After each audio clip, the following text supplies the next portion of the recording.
1930കളുടെ തുടക്കം. ഇന്നത്തെ ആലപ്പുഴ ജില്ലയിലെ കളർക്കോട് പ്രദേശം. അവിടം അന്ന് സവർണരുടെ ആധിപത്യത്തിൽ പുലർന്നു നിന്ന കാലം. കളർക്കോട്ടെ ലോവർ പ്രൈമറി സ്കൂളിന് മുന്നിലെ നിരത്തിലൂടെ വള്ളി ട്രൗസറും ഷർട്ടും ധരിച്ച് ശീലസന്ധിയിൽ പുസ്തകങ്ങളുമേന്തി പിന്നാക്ക ജാതിയിൽപ്പെട്ട ഒരു കൗമാരക്കാരൻ നിത്യവും സ്കൂളിലേക്ക് നടന്നു പോയിക്കൊണ്ടിരുന്നത് പ്രദേശത്തെ സവർണ കുട്ടികളിൽ ചിലർക്ക് ദഹിക്കുന്നില്ല. ഒരു ദിവസം അവനെ അവർ തടഞ്ഞു നിർത്തുന്നു. നീ സ്കൂളിൽ പോയി പഠിച്ച് മജിസ്ട്രേറ്റ് ആവാൻ പോവുകയാണോ? നിന്നെ പോലെയുള്ള ചെറുക്കന്മാർക്ക് പഠിക്കാനുള്ളതല്ല കളർക്കോട്ടെ സ്കൂൾ എന്നും പറഞ്ഞ് അവർ അവനെ വിരട്ടുന്നു. ഈ ഭീഷണി 1-2 വട്ടമായപ്പോൾ ആ കുട്ടി വിഷയം തന്റെ അച്ഛന്റെ മുന്നിൽ അവതരിപ്പിക്കുന്നു. തന്റേടിയായ അച്ഛൻ തന്റെ മകൻ ഉപദേശിച്ച പോംവഴി അന്നത്തെ കാലത്ത് ഒരധസ്ഥിതനും സങ്കല്പിക്കാനാവുന്ന ഒന്നായിരുന്നില്ല. സാധാരണയേക്കാൾ കുറെ കൂടി കട്ടിയിൽ പുതിയൊരു അരഞ്ഞാണം പിടികളോടെ പണിഞ്ഞ് മകന്റെ അരയിൽ കെട്ടിക്കൊടുത്തുകൊണ്ട് അദ്ദേഹം പറഞ്ഞത്, ഇനി നിന്നെ സ്കൂളിൽ കയറാൻ സമ്മതിക്കാതെ തടുക്കാൻ വരുന്നവന്റെ നേർക്ക് എടുത്തു പെരുക്കാനാണിത് എന്നാണ്. അച്ഛന്റെ ആ ഉപദേശം മകൻ അക്ഷരം പ്രതി നടപ്പാക്കി. അരഞ്ഞാണിന് അടികൊണ്ട് പുറം പൊളിഞ്ഞപ്പോൾ സവർണ സഹപാഠികളുടെ മുഷ്കും അവസാനിച്ചു. അറിവിന്റെ പാതയിൽ തടസ്സം പിടിച്ചു നിന്ന ജാതി വെറിക്കെതിരെ സ്വന്തം അരഞ്ഞാണം ആയുധമാക്കിയ അന്നത്തെ ആ 4ാം ക്ലാസ്സുകാരൻ ജീവിത പ്രാരാബ്ദങ്ങളുമായി മല്ലിടാൻ തുന്നൽ സൂചി ആയുധമാക്കി. വിപ്ലവം തലയ്ക്ക് പിടിച്ച കാലത്ത് അയാൾ സ്വന്തം നാടിനെ ആവേശിച്ച പോരാട്ടങ്ങൾക്ക് മൂർച്ച പകർന്ന വാരിക്കുന്തങ്ങളുടെ ആസൂത്രണത്തിലും പങ്കാളിയായി. പുന്നപ്രയിലെയും വയലാറിലെയും കമ്മ്യൂണിസ്റ്റ് സംഘർഷങ്ങളുടെ മുന്നണിയിലും പിന്നണിയിലും ഒരുപോലെ സജീവമായ ആ വിപ്ലവകാരിയുടെ കാൽപാദങ്ങൾ തുളച്ചു കയറിയ ഒരു പോലീസ് ബയണറ്റ് ഒരു നാൾ അയാളെ മരണത്തിന്റെ വക്കോളം എത്തിച്ചു. അന്നാ ലോക്കപ്പിൽ ഒരു കള്ളന്റെ സംരക്ഷണയിൽ മരണത്തെ ജയിച്ചു കയറുന്ന അദ്ദേഹം ജനമനസ്സുകളിൽ ഇടം പിടിച്ച ഒരു നേതാവായി മാറി. ആ മനുഷ്യൻ പിന്നീട് അങ്ങോട്ട് നടത്തിയത് കള്ളത്തിനും അഴിമതിക്കും ജനവഞ്ചനയ്ക്കുമെതിരായ സന്ധിയില്ല പോരാട്ടമായിരുന്നു. 8 പതിറ്റാണ്ടിലധികം നീണ്ടുനിന്ന ഏറെ സാർത്ഥകമായ ഒരു രാഷ്ട്രീയ ജീവിതത്തിനു ശേഷം കളമൊഴിഞ്ഞ ആ അസാമാന്യ വ്യക്തിത്വത്തെ 2 അക്ഷരം കൊണ്ട് മലയാളികൾ അടയാളപ്പെടുത്തി: സഖാവ് VS. ആ സ്ഥിതപ്രജ്ഞൻ നമുക്ക് സമ്മാനിച്ചു പോകുന്നത് കേരളത്തിലെ ഏതൊരു രാഷ്ട്രീയ വിദ്യാർത്ഥിയും നിർബന്ധമായും പരിചയിച്ചിരിക്കേണ്ട ചിന്തകളുടെയും അനുഭവങ്ങളുടെയും ഓർമ്മകളുടെയും ഒരു അക്ഷയ ഖനി തന്നെയാണ്. 1920കളിൽ ആലപ്പുഴയ്ക്കടുത്ത് പറവൂരിലെ ഒരു കർഷക തൊഴിലാളി കുടുംബത്തിൽ ജനിച്ച അച്യുതാനന്ദൻ എന്ന പയ്യൻ വളർന്നു വലുതായപ്പോൾ വിപ്ലവത്തിന്റെ കനൽ വഴികളിൽ നടത്തിയ ഒറ്റയാൾ പോരാട്ടങ്ങളുടെ കഥ. നിരന്തര സംഘർഷങ്ങളിൽ നിന്ന് ആർജിച്ചെടുത്ത അണയാത്ത ആത്മവീര്യത്തിന്റെ ബലത്തിൽ ആ ഭീഷ്മാചാര്യൻ തന്റെ രാഷ്ട്രീയ ജീവിതത്തിൽ പിന്നീട് അങ്ങോട്ട് നടത്തിയിട്ടുള്ള എണ്ണം പറഞ്ഞ കരുനീക്കങ്ങളുടെ കഥ, അത് വല്ലാത്തൊരു കഥയാണ്.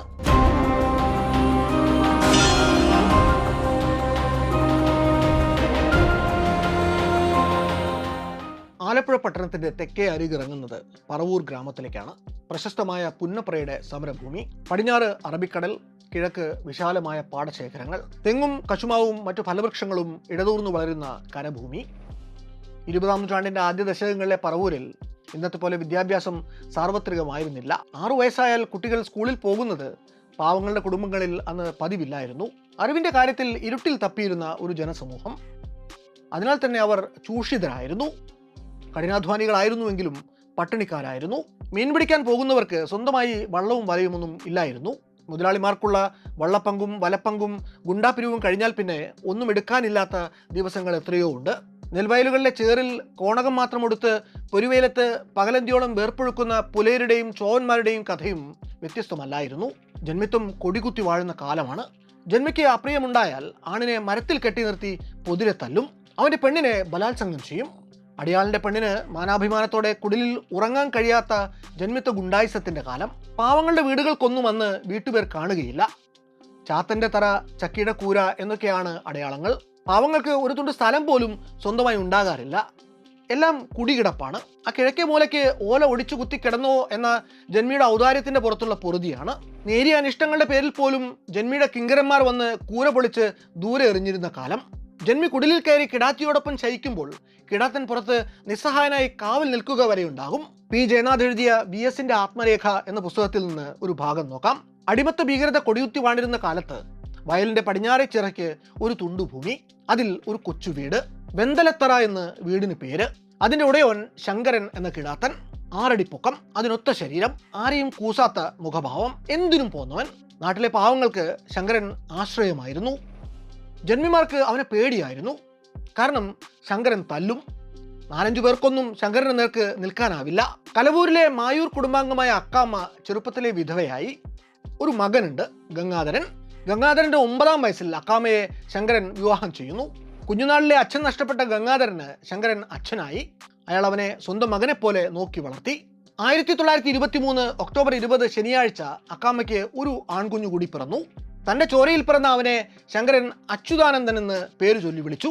വീട്ടിൽ അവൻ അച്യുതനായിരുന്നു. പിൽക്കാലത്ത് നമ്മൾ അറിഞ്ഞ VS അച്യുതാനന്ദന്റെ തുടക്കം പറവൂരിലെ ആ കുഞ്ഞു കുടിലായിരുന്നു. തുടർന്നുള്ള വർഷങ്ങളിൽ അച്യുതന് പുരുഷോത്തമൻ എന്നൊരു അനുജനും ആഴിക്കുട്ടി എന്നൊരു അനുജത്തിയും ജനിക്കുന്നുണ്ട്. വെന്തലത്തറ ശങ്കരന്റെ സമൂഹത്തിലെ ഇടപെടിയിൽ പക്ഷേ കൃഷിക്കാര്യങ്ങളിൽ മാത്രം ഒതുങ്ങി നിന്നില്ല. SNDP യോഗത്തിൽ അയാൾ നേതൃസ്ഥാനങ്ങൾ ഏറ്റെടുത്തു. പറവൂർ, പുന്നപ്ര, കളർകോട് ശാഖകളിൽ അയാളുടെ ശബ്ദം അനിഷേധ്യമായിരുന്നു. പ്രദേശത്തെ പ്രസിദ്ധമായ അറവുകാട് ക്ഷേത്ര ദേവസ്വത്തിന്റെ പ്രസിഡന്റ് എന്ന പദവിയിലും ശങ്കരൻ നാട്ടിൽ സ്വീകാര്യനായിരുന്നു. 4 മക്കളും ശങ്കരനുമൊത്തുള്ള അക്കാമ്മയുടെ സന്തുഷ്ട ജീവിതം പക്ഷേ അധികനാൾ നീണ്ടു നിന്നില്ല. അച്യുതന് 4 വയസ്സ് മാത്രം പ്രായമുള്ളപ്പോൾ ആലപ്പുഴയിലും പരിസര പ്രദേശങ്ങളിലും വസൂരി പടർന്നു പിടിച്ചു. അന്നൊക്കെ വസൂരിക്ക് ചികിത്സയില്ലാത്ത കാലമാണ്. പിടികൂടിയാൽ രോഗിയുടെ മരണം ഉറപ്പാണ്. ബാധിച്ചു കഴിഞ്ഞാൽ ആളൊഴിഞ്ഞ സ്ഥലത്ത് ഒരു ഓലപ്പുര കെട്ടി രോഗിയെ അതിനകത്താക്കും. ആരെങ്കിലും ഭക്ഷണമോ വെള്ളമോ മരുന്നോ ഒക്കെ കൊണ്ടുകൊടുത്താലായി. പലപ്പോഴും രോഗിയുടെ വേദന കൊണ്ടുള്ള നിലവിളി അങ്ങ് ദൂരെ കേൾക്കുമായിരുന്നു.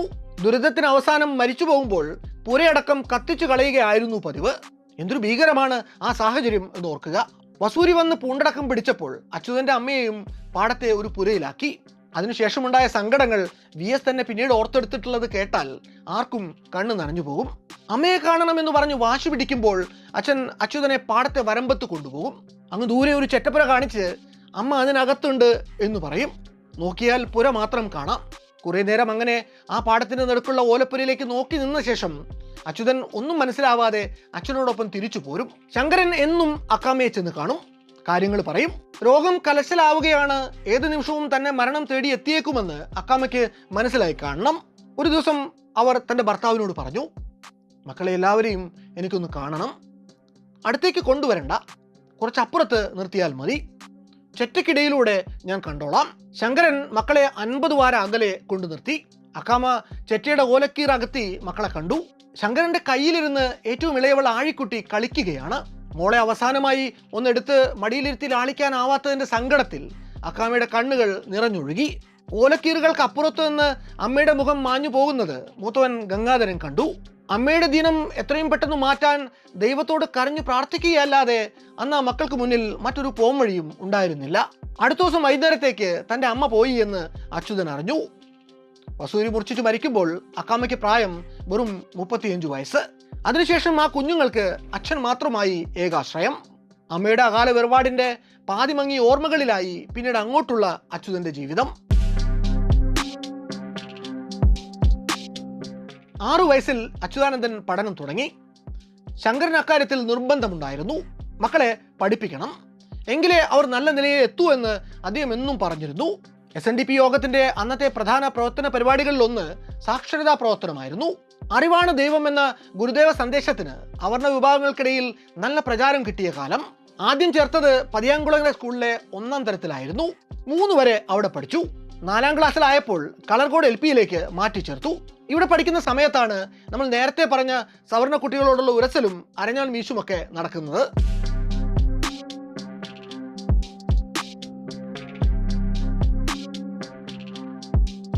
നാലാം ക്ലാസ് ജയിച്ച അച്യുതൻ UP സ്കൂളിലേക്ക് മാറി അവിടെ 5-ൽ ചേർന്നു.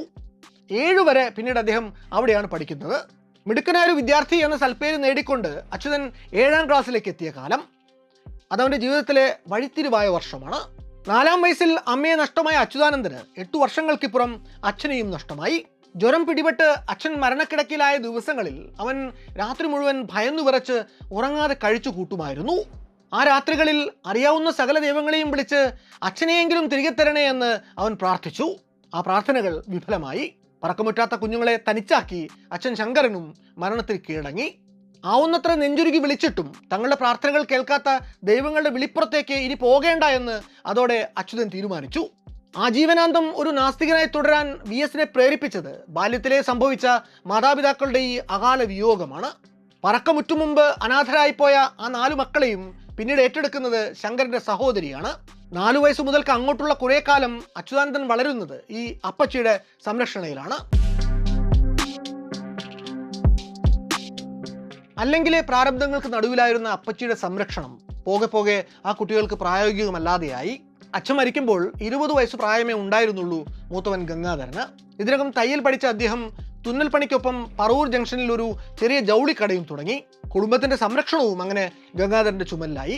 കടയിൽ നിന്ന് കിട്ടിയിരുന്ന തുച്ഛ വരുമാനത്തിൽ പക്ഷേ കാര്യങ്ങൾ കഷ്ടിച്ചു മാത്രമേ നടന്നു കിട്ടിയിരുന്നുള്ളൂ. 4 പേർക്കും 3 നേരത്തെ ആഹാരത്തിന് പോലും അത് തികഞ്ഞിരുന്നില്ല. പുന്നപ്ര സ്കൂളിലേക്ക് വീട്ടിൽ നിന്ന് 3-4 മൈൽ ദൂരമുണ്ട്. സ്കൂളിലേക്കും തിരികെ വീട്ടിലേക്കും നടന്നു തന്നെ വേണം പോകാൻ. രാവിലെ എന്തെങ്കിലും കഴിച്ചുകൊണ്ട് പോയാൽ പിന്നെ സ്കൂൾ വിട്ട് വീട്ടിൽ മടങ്ങിയെത്തിയാലേ വല്ലതും കഴിക്കാനുള്ള സാധ്യതയുണ്ടാവൂ. അതും സാധ്യത മാത്രമാണ്. അങ്ങനെയൊരു വറുതിക്കാലമായിരുന്നു അത്. പഠിച്ചാലും ഇല്ലെങ്കിലും ഏറെക്കുറെ എല്ലാവരും ജയിക്കുന്ന ഇന്നത്തെ പൊതു അധ്യയന രീതി അന്ന് പതിവില്ലായിരുന്നു. അടുത്ത ക്ലാസ്സിലേക്ക് കയറ്റം കിട്ടണമെങ്കിൽ എല്ലാ വിഷയത്തിലും നിർബന്ധമായും ജയിക്കണം. അങ്ങനെ ജയിച്ചിരുന്നവർ അന്ന് ക്ലാസ്സിൽ പകുതി പേരെ കാണൂ. അച്യുതാനന്ദൻ നല്ലൊരു വിദ്യാർത്ഥിയായിരുന്നു. പഠിത്തത്തിൽ കേമനായിരുന്നു. ഒരു വിഷയത്തിലും അവൻ തോറ്റിരുന്നില്ല. 5ഉം 6ഉം കടന്ന് അവൻ 7ാം തരത്തിലെത്തി. അപ്പോഴേക്കും പക്ഷേ കുടുംബത്തിലെ കഷ്ടപ്പാടും പട്ടിണിയും കൂടിക്കൂടി വന്നു. മിക്ക ദിവസവും കഷ്ടിച്ച് ഒരു നേരം മാത്രമായി ശാപ്പാട്. പഠിക്കാൻ വേണ്ട സാമഗ്രികൾ വാങ്ങാൻ പോലും പണമില്ല. എങ്ങനെയും 7ാം ക്ലാസ് കടക്കണം എന്നൊരു വാശി അച്യുതനുണ്ടായിരുന്നു. അവനത് നിക്കർ മുറുക്കിയെടുത്ത് നിശ്ചയിച്ചു. ഒടുവിൽ ആ കടമ്പ കടന്നു കിട്ടി. തുടർ പഠനം അസാധ്യമാണ് എന്ന ബോധ്യം അവൻ്റെ മനസ്സിൽ നന്നായി ഉണ്ടായിരുന്നു. ഈ ഒരു ദശാസന്ധിയിൽ വെച്ച് തൻ്റെ ഔപചാരിക വിദ്യാഭ്യാസം മുടങ്ങിയതിനെക്കുറിച്ച് പിന്നീട് VS തന്നെ പറഞ്ഞിട്ടുള്ളത്, പുസ്തകവും ബുക്കുമൊക്കെ ഇല്ലാതിരുന്നത് എങ്ങനെയെങ്കിലും പരിഹരിക്കാമായിരുന്നു, പക്ഷെ ഒരു നേരമെങ്കിലും വല്ലതും കഴിച്ചുകൊണ്ട് പോകണ്ടേ എന്നാണ്. ഒരുപക്ഷെ ഇന്നത്തെ കുട്ടികൾക്ക് അങ്ങനെയുള്ള പ്രതിസന്ധികളൊന്നും ആലോചിക്കാൻ പോലും സാധിച്ചെന്നു വരില്ല. അങ്ങനെ തലവര എല്ലാവിധത്തിലും മോശമായിരുന്നതുകൊണ്ട് 7ാം ക്ലാസ് പാസ്സായതോടെ അച്യുതാനന്ദൻ്റെ ഔപചാരിക വിദ്യാഭ്യാസവും അവസാനിച്ച് കിട്ടി. 7 വരെ പഠിച്ചത് തന്നെ വലിയ കാര്യമെന്ന് മാലോകർ വിചാരിച്ചിരുന്ന കാലമാണ്. പാവപ്പെട്ട ഒരു കുടുംബത്തിൽ പിറന്നവൻ, അതും താണജാതിക്കാരൻ എന്ന് അന്ന് കണക്കാക്കപ്പെട്ടിരുന്ന ഒരുവൻ ഇത്രയൊക്കെ പഠിച്ചാൽ മതി എന്നൊരു പൊതുബോധം പോലും അന്നുണ്ട്. എന്നാൽ ഇക്കാര്യത്തിൽ, അതായത് നല്ല മിടുക്കുണ്ടായിരുന്നിട്ടും 7ാം ക്ലാസ്സിനപ്പുറത്തേക്ക് പഠിത്തം തുടരാനാവാതെ പോയതിലുള്ള തീർത്താൽ തീരാത്ത വിഷമം VSനെ പിന്നീട് ജീവിതാവസാനം വരെയും അലട്ടിയ ഒന്നാണ്. പഠിത്തം നിർത്തിയ ശേഷം ജൗളിക്കടയിൽ ജ്യേഷ്ഠനെ സഹായിക്കാൻ നിൽക്കുക എന്നതായി അച്യുതന്റെ സ്വാഭാവിക നിയോഗം. തയ്ക്കാൻ വരുന്ന തുണികൾ മുറിച്ചു കൊടുക്കുക, കൈത്തുന്നലുകൾ ചെയ്യുക തുടങ്ങിയ ചെറിയ ഉത്തരവാദിത്തങ്ങൾ മാത്രമേ അന്ന് അച്യുതൻ ഏറ്റെടുത്ത് നടത്തിയിരുന്നുള്ളൂ. ഒപ്പം ജ്യേഷ്ഠനിൽ നിന്ന് മെല്ലെ മെല്ലെ തയ്യലും അവൻ പഠിച്ചെടുത്തു. നാട്ടിൽ സ്വാതന്ത്ര്യ സമരത്തിന് ചൂടുപിടിച്ചു വന്ന കാലമാണ്. കോൺഗ്രസിന്റെ നേതൃത്വത്തിൽ നാട്ടിലെങ്ങും ജാഥകളും പ്രക്ഷോഭങ്ങളും അരങ്ങേറുമ്പോൾ നാട്ടിൻപുറത്തെ കടകൾ ജനങ്ങൾക്ക് രാഷ്ട്രീയ ചർച്ചകൾക്കുള്ള വേദികൾ ഒരുക്കി. സൗകര്യപ്രദമായി ഒന്ന് ഇരിക്കുക, സ്വൈരമായി ഒരൽപ്പം വർത്തമാനം പറയുക, ഇതിന് യോജിച്ച അധികം സങ്കേതങ്ങൾ നാട്ടിൽ അന്ന് വേറെ ഉണ്ടായിരുന്നില്ല. ഗ്രാമീണ വായനശാലകൾക്കും ചായക്കടകൾക്കും ബാർബർ ഷാപ്പുകൾക്കുമൊപ്പം ജൗളിക്കടകളും തയ്യൽ കടകളും ഈ സാമൂഹിക ദൗത്യം നിറവേറ്റി വന്നു. ഗംഗാധരന്റെ ജൗളിക്കടയും അതിന് ഒരപവാദമായിരുന്നില്ല. പ്രദേശത്തെ സ്റ്റേറ്റ് കോൺഗ്രസ് പ്രവർത്തകർ കടയിൽ വരും. അവർ തമ്മിൽ ചൂടേറിയ ചർച്ചകൾ നടക്കും. കടയിൽ ആളനക്കം നല്ലതാണ് എന്ന് ഗംഗാധരനും അന്ന് കരുതി. ജനങ്ങളുടെ ശ്രദ്ധാകേന്ദ്രമായാൽ കടയ്ക്ക് പ്രചാരം കൂടും, സ്വാഭാവികമായും കച്ചവടവും കൂടും. അതുകൊണ്ട് തന്നെ അയാൾ ഈ ചർച്ചകളെ പ്രോത്സാഹിപ്പിച്ചു. എന്നാൽ തൻ്റെ ജൗളിക്കടയിൽ ഇവിധം ചർച്ച ചെയ്യപ്പെടുന്ന വിഷയങ്ങളിൽ ഗംഗാധരന് കാര്യമായ താല്പര്യമൊന്നും ഉണ്ടായിരുന്നില്ല എന്നതാണ് വാസ്തവം. പക്ഷം പിടിച്ച് പ്രശ്നങ്ങളിൽ ചെന്ന് ചാടി തൻ്റെ കച്ചവടം ഇല്ലാതാക്കാൻ കഴിവതും അയാൾ നിൽക്കാറില്ല. എന്നാൽ അതേസമയം കടയുടെ ഒരു മൂലയ്ക്കിരുന്നു കൊണ്ട് ചെറിയ തുന്നൽ പണികളിൽ ഏർപ്പെട്ടിരുന്ന അച്യുതാനന്ദൻ എന്ന കൗമാരക്കാരനാണെങ്കിൽ ഇതിലെല്ലാം വലിയ കമ്പമായിരുന്നു. ചർച്ചയിൽ രസം പിടിച്ചു കഴിഞ്ഞാൽ പിന്നെ ചെയ്തുകൊണ്ടിരുന്ന ജോലിയെക്കുറിച്ച് പോലും അവൻ മറന്നു നിന്നിരിക്കും. അതിൻ്റെ പേരിൽ ജ്യേഷ്ഠനിൽ നിന്ന് നല്ല വഴക്കും മേടിക്കും. ജൗളിക്കടയിൽ സ്ഥിരമായി വന്നിരുന്നവരിൽ ഏറെയും പലവിധ ദുരിത വഴികളിലൂടെ സഞ്ചരിക്കുന്നവരായിരുന്നു. അതുകൊണ്ട് തന്നെ എല്ലുമുറിയെ പണിയെടുത്തിട്ടും പട്ടിണി മാറ്റാൻ കഴിയാത്തതിൻ്റെ കണ്ണീരും രോഷവും കലർന്ന അനുഭവ കഥകളാണ് അവിടെ ഏറെയും പങ്കുവയ്ക്കപ്പെട്ടത്. ആ വിവരങ്ങൾക്ക് വേണ്ടി അച്യുതൻ സാഗൂതം കാതോർത്തു. അങ്ങനെ പുതിയ പലതും അവൻ അറിഞ്ഞു.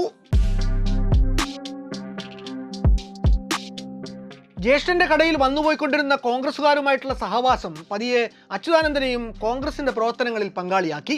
എന്നാൽ അനുജന്റെ പാർട്ടി പ്രവർത്തനങ്ങൾ ഗംഗാധരനെ ആശങ്കപ്പെടുത്തി. അച്യുതാനന്ദന്റെ പാർട്ടി ബന്ധം കാരണം പോലീസ് തന്നെ ഉപദ്രവിക്കുമോ എന്ന് അദ്ദേഹം ഭയന്നു. അങ്ങനെ ഒരു ദിവസം ഗംഗാധരൻ അനുജനെ അടുത്തു വിളിച്ച് കൈനകരിയിൽ ഒരു തയ്യൽ കട ശരിയായ കാര്യം അറിയിക്കുന്നു. ഒരു മെഷീൻ അവിടെ ഇട്ട് അവിടേക്ക് മാറാൻ അദ്ദേഹം അനുജനോട് ആവശ്യപ്പെട്ടു. അങ്ങനെ സ്വന്തമായി വേറൊരു ബിസിനസ്സൊക്കെ തുടങ്ങിയെങ്കിലും അത് അധിക നാൾ നീണ്ടു നിന്നില്ല. തയ്യൽ ജോലിയിലുള്ള അച്യുതാനന്ദന്റെ താല്പര്യക്കുറവ് തിരിച്ചറിയുന്ന ഗംഗാധരൻ ഒരു അയൽവാസി വഴിക്ക് ആസ്പിൻവാൾ ഫാക്ടറിയിൽ അനുജൻ ഒരു ജോലി തരപ്പെടുത്തി കൊടുത്തു. അന്നത്തെ ആലപ്പുഴയിലെ സാമാന്യം വലിയൊരു കയർ ഫാക്ടറിയാണ് ബ്രിട്ടീഷുകാരനായ ജോൺ എച്ച് ആസ്പിൻവാൾ സ്ഥാപിച്ച ആസ്പിൻവാൾ കമ്പനി. ഏതാണ്ട് 5000-ഓളം പേര് ജോലി ചെയ്തിരുന്ന വലിയൊരു ഫാക്ടറി സമുച്ചയമായിരുന്നു അത്. ആദ്യം പട്ടാള ടെന്റ് തയ്ക്കലായിരുന്നു അച്യുതാനന്ദന്റെ ജോലി. പിന്നീട് അദ്ദേഹം നെയ്ത്തിലേക്ക് മാറി. ഒരു ചക്രം ഒരു ദിവസത്തെ കൂലിയായി കിട്ടിയിരുന്നു. അന്നത്തെ നിലയിൽ സാമാന്യം ഭേദപ്പെട്ട വരുമാനം.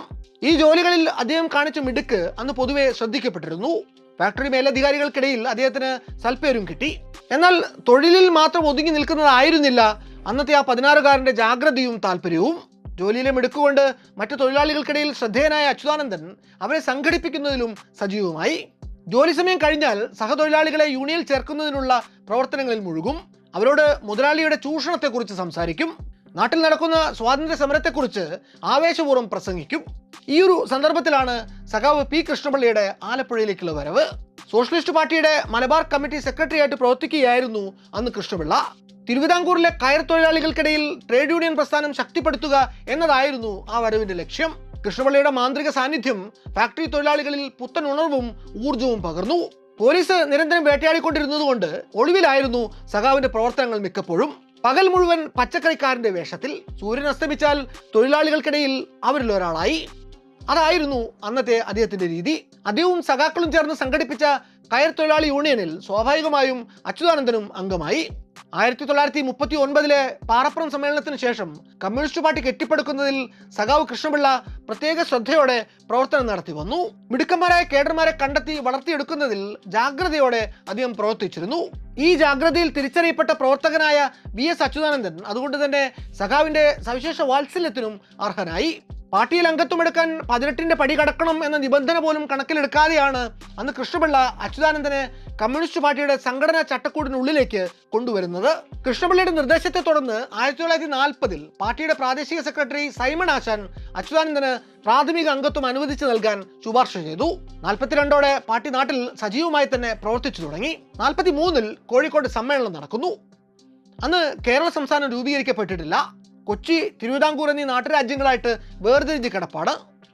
മലബാർ ഡിസ്ട്രിക്റ്റ് ആണെങ്കിൽ അന്ന് മദ്രാസിന്റെ ഭാഗമാണ്. ഈ കോഴിക്കോട് സമ്മേളനത്തിൽ ആലപ്പുഴയിൽ നിന്ന് 40 പേർ പങ്കെടുത്തപ്പോൾ പാർട്ടിയുടെ ആസ്പിൻവാൾ ഘടകത്തെ പ്രതിനിധീകരിച്ചുകൊണ്ട് എത്തിച്ചേർന്നത് അച്യുതാനന്ദനായിരുന്നു. കോഴിക്കോട്ടെ സമ്മേളനത്തിൽ നിന്ന് അച്യുതാനന്ദൻ മടങ്ങി പോകുന്നത് പാർട്ടി പ്രവർത്തനത്തിന്റെ ആവേശം നിറഞ്ഞ മനസ്സുമായിട്ടാണ്. പിന്നീട് അങ്ങോട്ടുള്ള അച്യുതാനന്ദന്റെ പൊതുജീവിതത്തിലെ ഒരു പ്രധാന ഭാഗം കാർഷിക മേഖലയുമായി ബന്ധപ്പെട്ടുള്ളതാണ്, പ്രത്യേകിച്ച് നെൽകൃഷി മേഖലയുമായി. അച്യുതാനന്ദന്റെ സംഘടനാശേഷി തൊട്ടറിഞ്ഞ സഖാവ് പി കൃഷ്ണപിള്ള അദ്ദേഹത്തെ പറഞ്ഞുവിടുന്നത് കുട്ടനാട്ടിലെ വയലേലകളിലേക്കാണ്. അവിടുത്തെ കർഷക തൊഴിലാളികളെ സംഘടിപ്പിക്കുക എന്നതായിരുന്നു അച്യുതാനന്ദന് അന്ന് നൽകപ്പെട്ട ആദ്യത്തെ ദൗത്യം. 43 നടന്ന പാർട്ടിയുടെ ആദ്യത്തെ സംസ്ഥാന സമ്മേളനത്തിലെ ഒരു പ്രധാന തീരുമാനം വിവിധ വർഗ സംഘടനകൾ കെട്ടിപ്പടുക്കുന്നതിനു വേണ്ടി വിവിധ തൊഴിൽ മേഖലകളിലേക്ക് സംഘാടന ശേഷിയുള്ളവരെ നിയോഗിക്കുക എന്നതായിരുന്നു. അതിന്റെ അടിസ്ഥാനത്തിലായിരുന്നു അച്യുതാനന്ദനെയും നിയോഗിച്ചത്. ആളെ വിട്ട് വിളിപ്പിച്ച് നേർക്കുനേരായിരുന്നു സഖാവിന്റെ സംഭാഷണം. അത് പിന്നീട് VS തന്നെ ഓർത്തെടുത്തത് നമുക്ക് P ജയനാഥ് എഴുതിയ VSന്റെ ആത്മരേഖ പുസ്തകത്തിൽ കാണാനാകും. ഞാൻ അച്യുതാനന്ദന്റെ പ്രസംഗങ്ങളൊക്കെ കേട്ടിട്ടുണ്ട്. ഞങ്ങളെപ്പോലെ സഖാവും മുഴുവൻ സമയ പ്രവർത്തകനാവണം. ഫാക്ടറിയിലെ ജോലി ഇനി വേണ്ടെന്ന് വെക്കണം. കുട്ടനാട്ടിലെ 10,000-കണക്കിന് വരുന്ന കർഷക തൊഴിലാളികൾ ഇന്ന് കഷ്ടപ്പാടിലാണ്. അവരെ സംഘടിപ്പിക്കണം എന്നാണ് കൃഷ്ണപിള്ള അന്ന് അച്യുതാനന്ദനോട് ആവശ്യപ്പെടുന്നത്. അച്യുതാനന്ദൻ അത് നിശബ്ദം കേട്ടിരുന്നു. മറുപടിയൊന്നും വരാതിരുന്നപ്പോൾ കൃഷ്ണപിള്ളയിൽ നിന്ന് വീണ്ടും ചോദ്യമുയർന്നു. സഖാവ് എന്താണ് ഒന്നും മിണ്ടാത്തത്? അപ്പോൾ അച്യുതാനന്ദൻ മുഖമുയർത്തിക്കൊണ്ട് പറഞ്ഞു, എൻ്റെ വരുമാനം കൊണ്ട് കൂടിയാണ് വീട് കഴിയുന്നത്. പെട്ടെന്ന് ജോലി വേണ്ടെന്ന് വെച്ചാൽ പ്രയാസമാകും. എന്തായാലും ജ്യേഷ്ഠനോടുകൂടി ഒന്ന് ആലോചിക്കട്ടെ. അച്യുതാനന്ദൻ ഈ വിവരം ജ്യേഷ്ഠനെ അറിയിക്കുന്നു. അനുജന്റെ ഉത്സാഹം കണ്ടപ്പോൾ ഗംഗാധരനും മറിച്ചു പറയാൻ തോന്നിയില്ല. ഇഷ്ടം പോലെ ചെയ്തോ എന്ന വാക്കുകളിൽ അദ്ദേഹം സമ്മതം അറിയിച്ചു. അതോടെ അച്യുതാനന്ദൻ സഖാവ് പി കൃഷ്ണപിള്ള തന്നെ ഏൽപ്പിച്ച കുട്ടനാട് ദൗത്യം ഏറ്റെടുത്ത് യാത്ര തിരിച്ചു.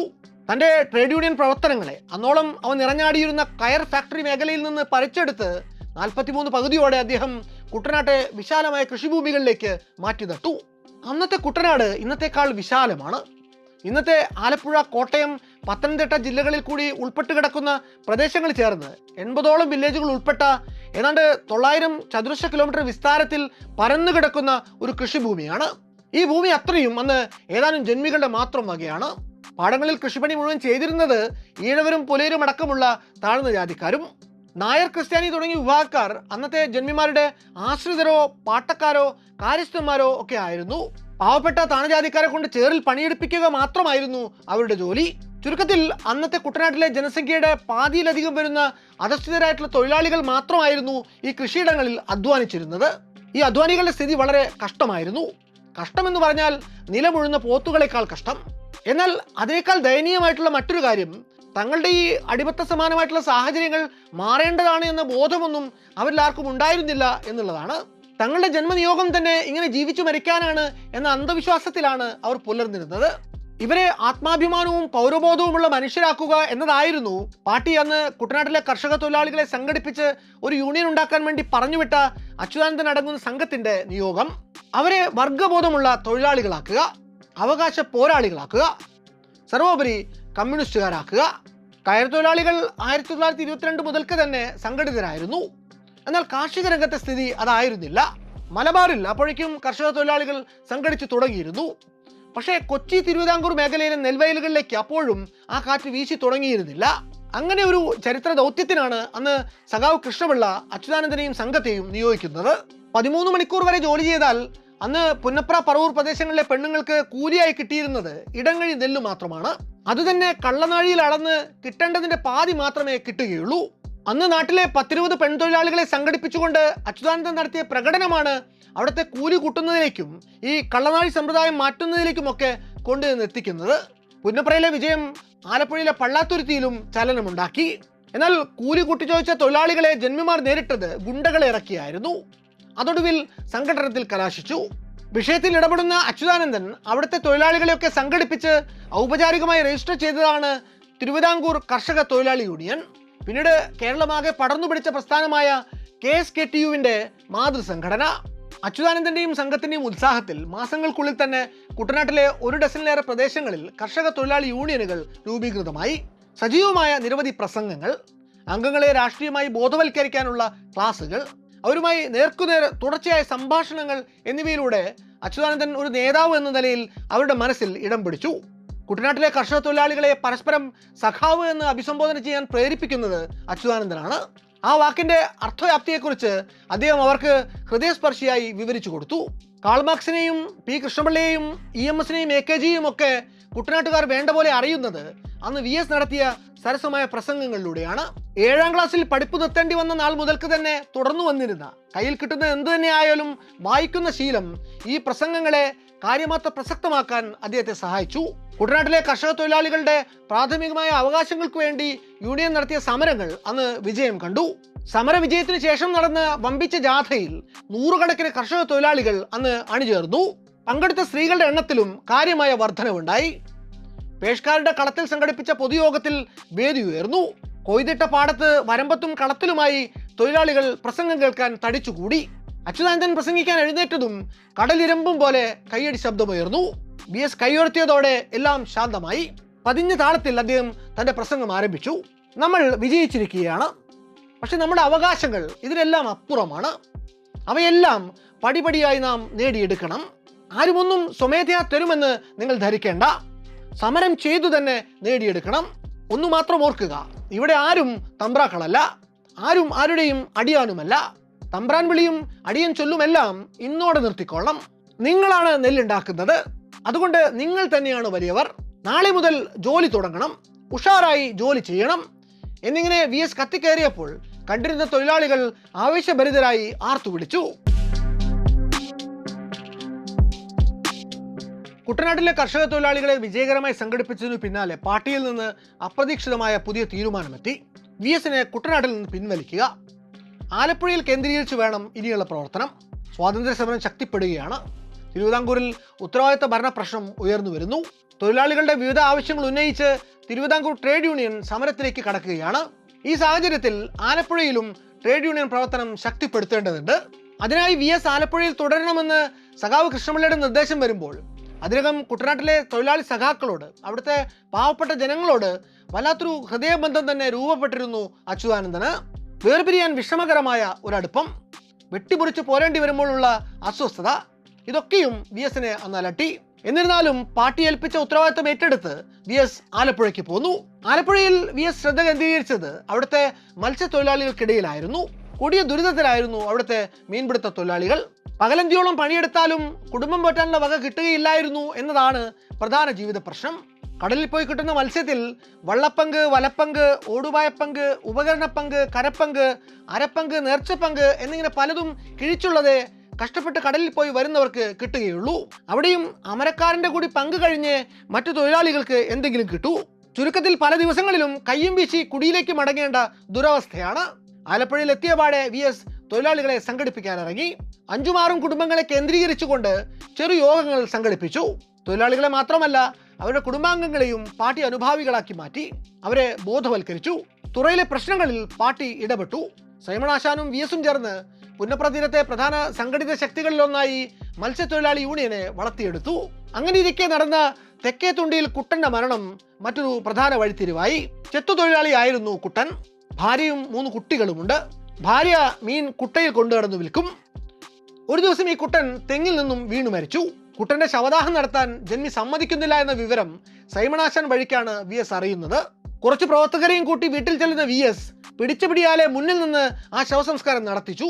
കുടിയാന്റെ മരണത്തിനു പിന്നാലെ കുടിയൊഴിപ്പിക്കാൻ വേണ്ടി ജന്മി നോക്കിയിരുന്ന കുടിലിന് അന്ന് മത്സ്യത്തൊഴിലാളി യൂണിയൻ പ്രവർത്തകർ ഊഴമിട്ട് കാവല് കിടന്നു. ചെത്തുതൊഴിലാളികൾ അസംഘടിതരായതാണ് അവരുടെ കുടുംബങ്ങൾ നേരിടുന്ന പ്രധാന പ്രശ്നമെന്ന് തിരിച്ചറിയുന്ന വി എസും സൈമണാശാനും ഏതാണ്ട് 1 മാസത്തോളം നടത്തിയ അശ്രാന്ത പരിശ്രമത്തിനൊടുവിൽ അച്യുതാനന്ദൻ സെക്രട്ടറിയും സൈമണാശാൻ പ്രസിഡന്റുമായി അമ്പലപ്പുഴ താലൂക്ക് ചെത്തുതൊഴിലാളി യൂണിയൻ രൂപീകൃതമാകുന്നു. 100 കണക്കായ ചെത്തുതൊഴിലാളികൾ അന്ന് അതിൽ അംഗങ്ങളാകുന്നു. കയർ മേഖലയിലും വി എസ് ആവേശപൂർവ്വം സംഘാടനം നടത്തി. കയർപിരി തൊഴിലാളികൾ നേരിടുന്ന ചൂഷണങ്ങളെക്കുറിച്ച് അദ്ദേഹം അവരെ ബോധ്യപ്പെടുത്തി. വള്ളമൂന്നുകാർക്കും വി എസ് ഒരു സംഘടനയുണ്ടാക്കി. അതായിരുന്നു നാവിക തൊഴിലാളി യൂണിയൻ. അങ്ങനെ അദ്ദേഹത്തിൻ്റെയും കൂട്ടരുടെയും ഇടപെടലുകൾ കൊണ്ട് അമ്പലപ്പുഴ താലൂക്ക് പ്രദേശമാകമാനം സംഘടിത തൊഴിലാളി പ്രസ്ഥാനത്തിന്റെ പുത്തനൂർജം പേറുന്ന ഒരു പുതുനാടായി മാറുകയായിരുന്നു.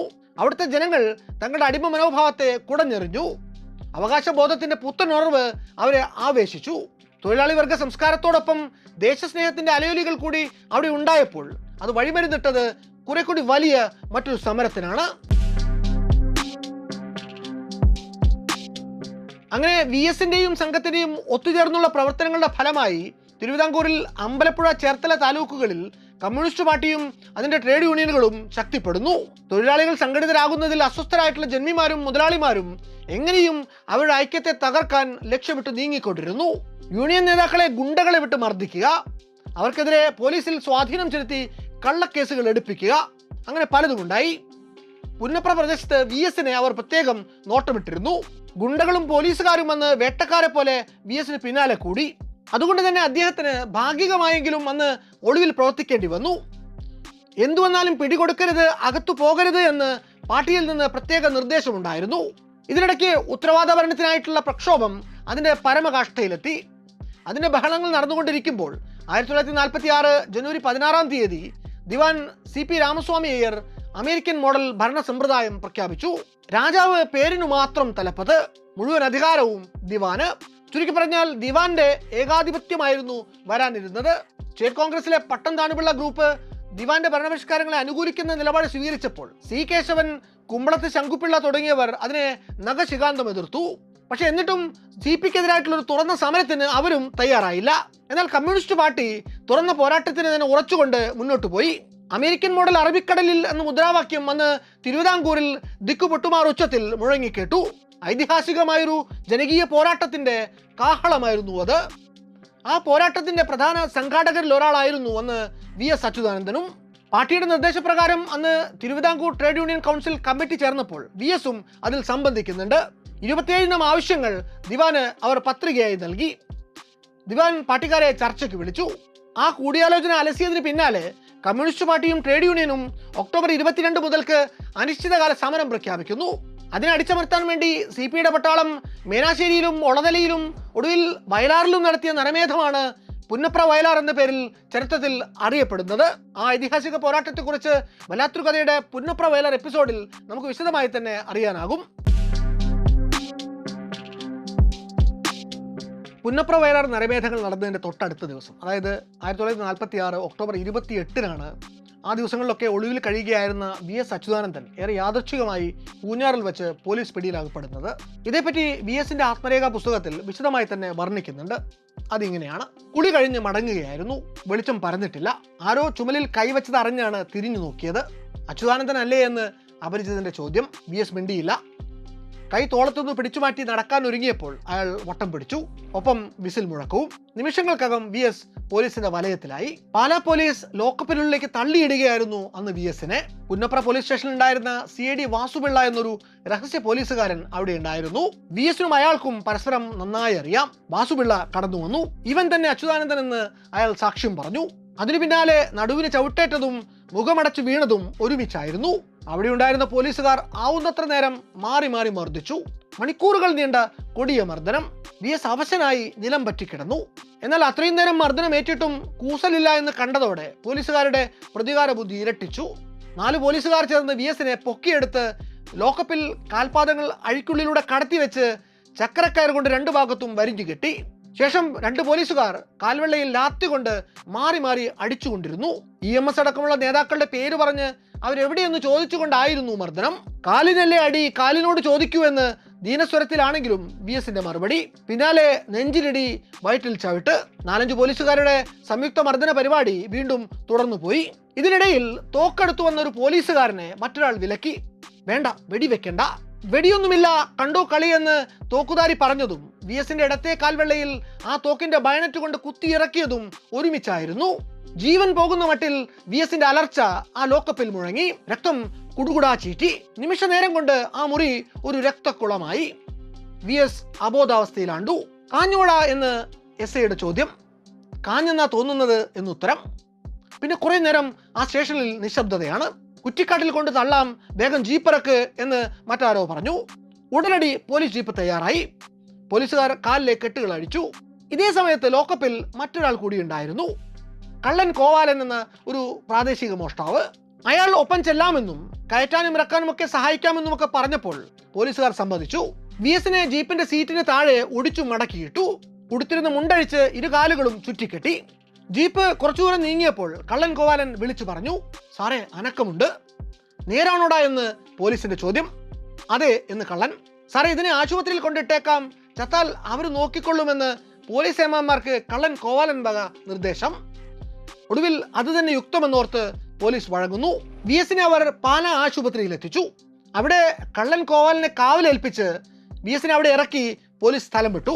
ആ അതിക്രൂര മർദ്ദനം കഴിഞ്ഞ് 2-3 ദിവസം ആശുപത്രിയിൽ കിടന്നപ്പോഴേക്കും അച്യുതാനന്ദന് വീണ്ടും ജീവൻ വെച്ചു. കണ്ണു തുറന്നു, വെള്ളം കുടിച്ചു. കോവാലൻ നെറ്റിയിൽ കൈവച്ച് നോക്കിയപ്പോൾ ചുട്ടുപൊള്ളുന്ന ചൂടായിരുന്നു. കലശലായ പനി. പിന്നെയും കുറച്ചേറെ ദിവസങ്ങൾ ആശുപത്രി കിടക്കയിൽ ചെലവിട്ടപ്പോൾ പനി വിട്ടുപോകുന്നു. കാൽവെള്ളയിൽ കഠിന വേദന തോന്നിയെങ്കിലും അച്യുതാനന്ദന് ഒരല്പം ആശ്വാസവും തോന്നി. അടുത്തു നിന്ന് കള്ളൻ കോവാലനെ നോക്കി VS പുഞ്ചിരിച്ചു. 2ാം ജന്മം എന്ന് മനസ്സിലോർത്തു. മർദ്ദനം അരങ്ങേറിയ ദിവസം ഒരു ഘട്ടം കഴിഞ്ഞപ്പോൾ VSന് ബോധം നഷ്ടമായിരുന്നു. അന്നവിടെ നടന്നതൊക്കെയും VSനെ വിശദമായി പറഞ്ഞു കേൾപ്പിക്കുന്നത് ഈ കള്ളൻ കോവാലനാണ്. ആരോഗ്യസ്ഥിതി മെച്ചപ്പെട്ടതോടെ പോലീസുകാർ വീണ്ടും VSനെ തേടിയെത്തി. അവർ അദ്ദേഹത്തെ ലോക്കപ്പിലേക്ക് തിരികെ കൊണ്ടുപോയി. ഇൻസ്പെക്ടർ വേലായുധൻ നാടർ കൊലക്കേസ്, ചേർത്തല രാമൻ കൊലക്കേസ് എന്നിങ്ങനെ നിരവധി കേസുകളിൽ അന്ന് അച്യുതാനന്ദനെ പോലീസ് പ്രതി ചേർക്കുന്നുണ്ട്.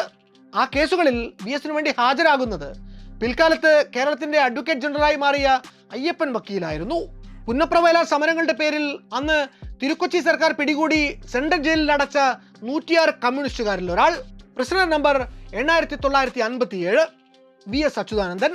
പുന്നപ്ര വയലാർ സമരനായകൻ എന്ന് VSനെ വിശേഷിപ്പിക്കുമ്പോൾ അന്ന് അദ്ദേഹം അതിന്റെ പരിസരങ്ങളിലേക്ക് പോയിട്ടേയില്ല, തയ്യൽ തൊഴിലാളി ആയിരുന്നു എന്നൊക്കെ പരിഹസിക്കുന്ന പലരും അത് ചെയ്യുന്നത് ചരിത്രത്തിൽ രേഖപ്പെടുത്തിയിട്ടുള്ള ഇത്തരം ചില സാക്ഷ്യങ്ങളെ ബോധപൂർവം വിസ്മരിച്ചുകൊണ്ടാണ്.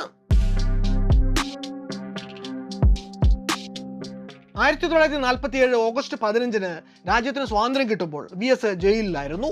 1 വർഷത്തെ തടവിന് ശേഷം പൂജപ്പുര ജയിലിൽ നിന്ന് പുറത്തിറങ്ങിയപ്പോൾ പാർട്ടി നിരോധിക്കപ്പെട്ടിരുന്നു. 48 മുതൽ 52 വരെ VS വീണ്ടും ഒളിവിൽ കഴിഞ്ഞു. 52-ഒടുവിൽ പാർട്ടിയുടെ നിരോധനം പിൻവലിക്കപ്പെടുന്നു. ആ വർഷം അവിഭക്ത കമ്മ്യൂണിസ്റ്റ് പാർട്ടിയുടെ ആലപ്പുഴ ഡിവിഷൻ സെക്രട്ടറിയായി VS തെരഞ്ഞെടുക്കപ്പെടുന്നു. 4 വർഷത്തിന് ശേഷം അദ്ദേഹത്തിന് പുതിയ ചുമതല കിട്ടുന്നു, ജില്ലാ സെക്രട്ടറി സ്ഥാനം. അന്ന് പ്രായം വെറും 33 വയസ്സു മാത്രം. MN Govindan Nair, TV Thomas, PT Punnoose, KR Gowri, R Sugathan, KC George, Sankaranarayanan Thampi എന്നിവരൊക്കെയാണ് അക്കാലത്ത് ആലപ്പുഴ കമ്മ്യൂണിസ്റ്റ് പാർട്ടിയിലെ ഘടാഘടിയന്മാർ. 56-ൽ ഐക്യ കേരളം രൂപം കൊള്ളുന്നു. നിയമസഭാ തെരഞ്ഞെടുപ്പിന് ഒരുക്കങ്ങളാകുന്നു. 1957-ലെ ആദ്യത്തെ സംസ്ഥാന തെരഞ്ഞെടുപ്പിൽ ലോകത്തിന്റെ മുഴുവൻ ശ്രദ്ധ ആകർഷിച്ചുകൊണ്ട് ബാലറ്റ് പേപ്പറിലൂടെ കമ്മ്യൂണിസ്റ്റ് പാർട്ടി അധികാരത്തിലേറുന്നു. പാർട്ടിക്ക് അന്ന് സംസ്ഥാനത്ത് ഏറ്റവും അധികം സീറ്റുകൾ കിട്ടിയത് ആലപ്പുഴയിലാണ്. 10-ൽ 8 സീറ്റിലും കമ്മ്യൂണിസ്റ്റ് പാർട്ടിക്ക് വിജയം.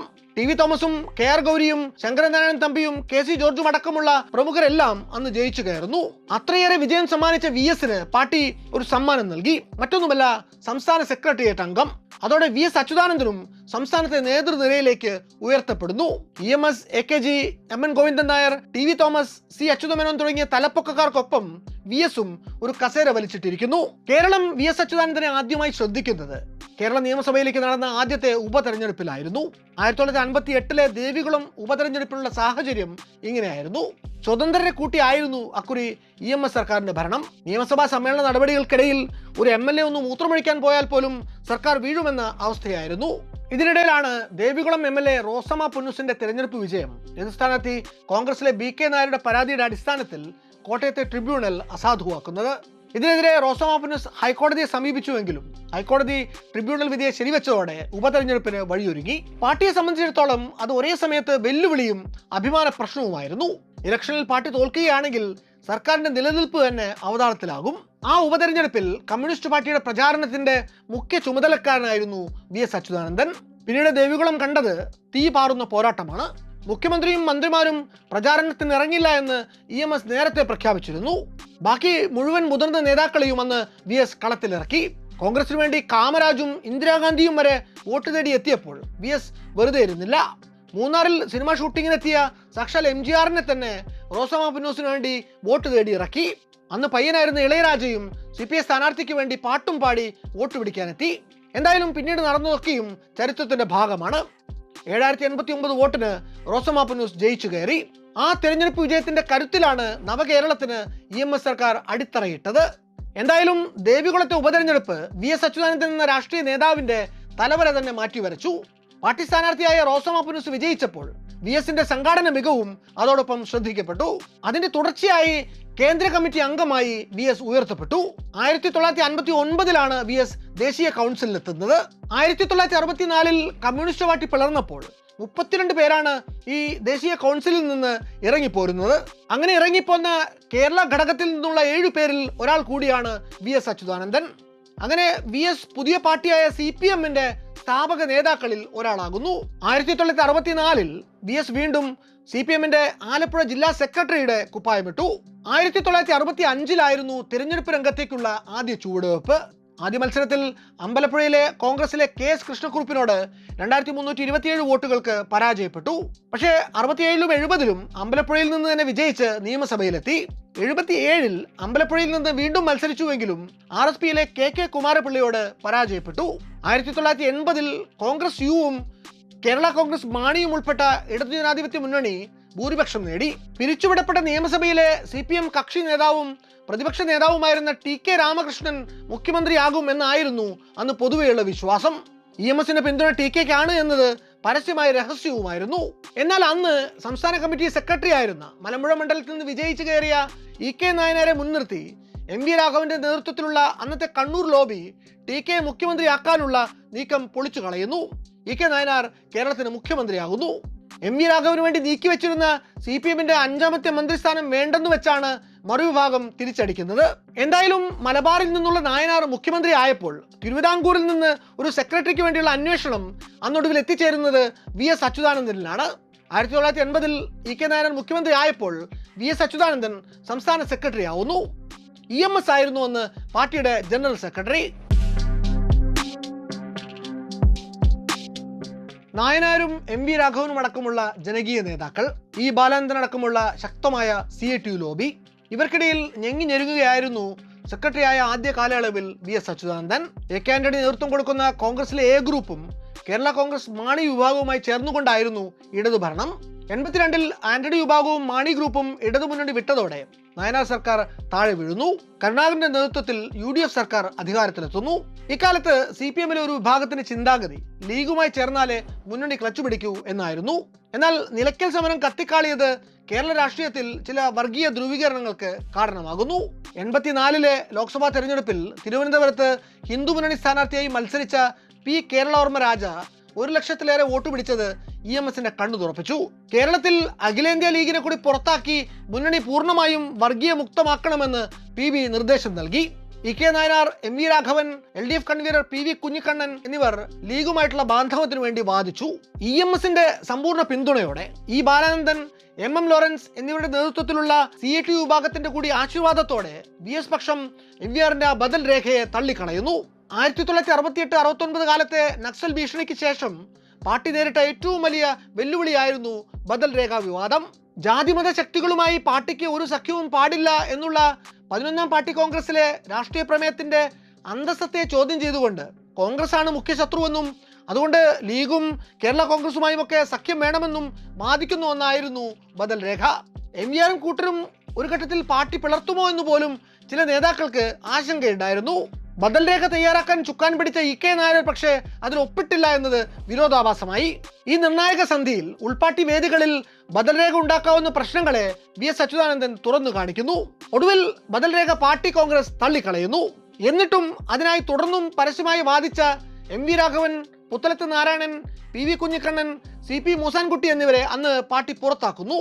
CPM-ൽ സ്റ്റീം റോളർ ഉരുളുന്നു എന്ന് മാധ്യമങ്ങൾ അന്ന് അച്ചുനിരത്തി. പാർട്ടി പുറത്താക്കിയതിന് പിന്നാലെ MVR CMP രൂപീകരിച്ചു. അക്കാലത്ത് CPM-ലെ വിദ്യാർത്ഥി യുവജന സംഘടനകളിലെ നേതാക്കൾക്ക് അസാമാന്യ വ്യക്തിപ്രഭാവത്തിനുടമയായിരുന്ന MVR-നോട് ആയിരുന്നു കൂടുതൽ ആരാധന.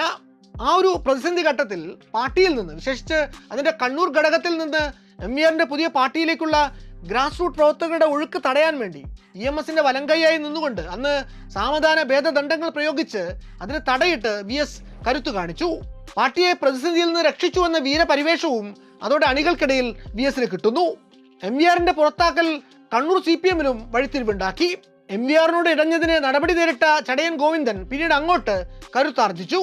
പിണറായി വിജയനും കോടിയേരി ബാലകൃഷ്ണനും ചാവേറുകളായി രാഘവ് പടയെ നേരിട്ടു. സജീവ രാഷ്ട്രീയം അവസാനിപ്പിച്ച് വിദേശത്ത് ജോലിക്ക് പോകാൻ തീരുമാനമെടുത്തു കഴിഞ്ഞിരുന്ന EP ജയരാജന് പോലും അന്ന് മനം മാറ്റമുണ്ടായി. ലീഗില്ലാതെയും ജയിക്കാമെന്ന് 1987-ലെ നിയമസഭാ തെരഞ്ഞെടുപ്പോടെ CPM-നു മനസ്സിലായി. MV രാഘവനോടൊപ്പം ചേരാതെ പാർട്ടിയിലും ചേർത്തുപിടിച്ച നായനാർ അന്ന് മുഖ്യമന്ത്രിയായി. VS അച്യുതാനന്ദൻ സംസ്ഥാന സെക്രട്ടറിയായി. പാർട്ടിയിലും സർക്കാരിലുമൊക്കെ VS പക്ഷവും CATU ലോബിയുമായിട്ടുള്ള ഉരസലുകൾ പത്രങ്ങളിൽ വാർത്തകളായിട്ട് വന്നിരുന്ന കാലം. ഇക്കാലത്താണ് ജനറൽ സെക്രട്ടറി ആയിരുന്ന EMSന്റെ ചില ഇടപെടലുകൾ അച്യുതാനന്ദനെ അസ്വസ്ഥപ്പെടുത്തുന്നത്. VSനെതിരെ E. ബാലാനന്ദന്റെയും MM ലോറൻസിന്റെയും നേതൃത്വത്തിൽ CATU വിഭാഗം കൂടി അണിനിരുന്നതോടെ ഈ ഉൾപാർട്ടി പോരിന് കനമേറി. ഇക്കാലത്ത് തന്നെയാണ് ഗൗരിയമ്മയും CATU വിഭാഗവും തമ്മിലും കൊമ്പുകോർക്കുന്നത്. 87-ൽ ഗൗരിയമ്മയെ മുഖ്യമന്ത്രി സ്ഥാനത്തേക്ക് പരിഗണിക്കുമെന്ന് പ്രചാരണമുണ്ടായിരുന്നുവെങ്കിലും നായനാരെയാണ് അന്ന് പാർട്ടി മുഖ്യമന്ത്രിയാക്കിയത്. നായനാരായിരുന്നു മുഖ്യമന്ത്രിയെങ്കിലും പാർട്ടി സെക്രട്ടറി എന്ന നിലയിൽ ഭരണത്തിന്റെ സമ്പൂർണ്ണ നിയന്ത്രണം കയ്യിലെടുത്ത് VS കൂടുതൽ ശക്തനാകുന്നു. അപ്പോഴാണ് അദ്ദേഹത്തിന് മുഖ്യമന്ത്രിയാകാനുള്ള ഒരു മോഹം ഉടലെടുക്കുന്നത്. അത് സാക്ഷാത്കരിക്കാൻ വേണ്ടി VS സംസ്ഥാന കമ്മിറ്റിയിൽ പുതിയൊരു നിർദ്ദേശം വെക്കുന്നു. പാർലമെന്ററി രംഗത്തുള്ളവർ സംഘടനാ രംഗത്തേക്കും സംഘടനാ രംഗത്തുള്ളവർ പാർലമെന്ററി രംഗത്തേക്കും മടങ്ങുക. ലളിതമായ ഭാഷയിൽ പറഞ്ഞാൽ, ഇനി ഈ ടേമിൽ ബാക്കിയുള്ള കാലം ഞാൻ മുഖ്യമന്ത്രി കസേരയിൽ ഇരുന്നോളാം, നിങ്ങൾ പാർട്ടി സെക്രട്ടറി ആയിക്കൊള്ളുക എന്നാണ്. അന്നത്തെ മുഖ്യമന്ത്രിയായിരുന്ന നായനാർ ഈ തീരുമാനം അംഗീകരിച്ചു. എന്നാൽ പാർട്ടി സമ്മേളനത്തിൽ മാത്രമേ സെക്രട്ടറി ആകാനുള്ളൂ എന്ന നിബന്ധന അദ്ദേഹം മുന്നോട്ട് വെച്ചു. എന്നാൽ അക്കൊല്ലം കോഴിക്കോട്ട് വെച്ച് സംസ്ഥാന സമ്മേളനം നടക്കുന്നതിന് തൊട്ടു മുമ്പായി പാർട്ടി അപ്രതീക്ഷിതമായ ഒരു തീരുമാനമെടുക്കുന്നു. അതിന് കാരണമായത് മറ്റു ചില രാഷ്ട്രീയ സാഹചര്യങ്ങളും. 1990-ൽ നായനാർ സർക്കാർ ജില്ലാ കൗൺസിൽ നിയമം നടപ്പിലാക്കി. ആ വർഷം നടന്ന ജില്ലാ കൗൺസിൽ തെരഞ്ഞെടുപ്പിൽ ഞങ്ങൾ സദ്ദാമിനൊപ്പമാണ്, നിങ്ങൾ ആർക്കൊപ്പം എന്ന മുദ്രാവാക്യം ഉയർത്തി ജനങ്ങളോട് വോട്ട് ചോദിച്ച ഇടതുമുന്നണി മലപ്പുറം ഒഴികെയുള്ള 13 ജില്ലകളിലും വൻ വിജയം നേടി. അങ്ങനെ ജില്ലാ കൗൺസിൽ തെരഞ്ഞെടുപ്പ് തൂത്തുവാരിയതും ആയിടെ മുസ്ലിം ലീഗ് UDF ഇട്ട സാഹചര്യവും കണക്കിലെടുത്തുകൊണ്ട് സുനിശ്ചിതമായ വിജയം ഉറപ്പിക്കുന്ന LDF സഭ പിരിച്ചുവിട്ട് ഒരു വർഷം നേരത്തെ തന്നെ തെരഞ്ഞെടുപ്പിനെ നേരിടാൻ ഇറങ്ങി. പാർട്ടി സെക്രട്ടറി VSഉം മുഖ്യമന്ത്രി നായനാരും അന്ന് പോർമുഖത്ത് ഒരുമിച്ചാണ് ഇറങ്ങിയത്. പക്ഷേ മുസ്ലിം ലീഗിന്റെ UDFിലേക്കുള്ള പെട്ടെന്നുള്ള തിരിച്ചുപോക്കും അവിചാരിതമായി നടന്ന രാജീവ് ഗാന്ധി വധം സൃഷ്ടിച്ച കോൺഗ്രസ് അനുകൂല സഹതാപ തരംഗവും ചേർന്ന് അവരുടെ കണക്കുകൂട്ടലൊക്കെയും തെറ്റിച്ചു. നായനാർ തൃക്കരിപ്പൂരും വി എസ് മാരാരിക്കുളത്തും ജയിച്ചു കയറി നിയമസഭയിലേക്ക് എത്തിപ്പെട്ടുവെങ്കിലും ഇടതുപക്ഷ മുന്നണിക്ക് ഭരണം നഷ്ടമായി. വി എസ് അങ്ങനെ പ്രതിപക്ഷ നേതാവായി.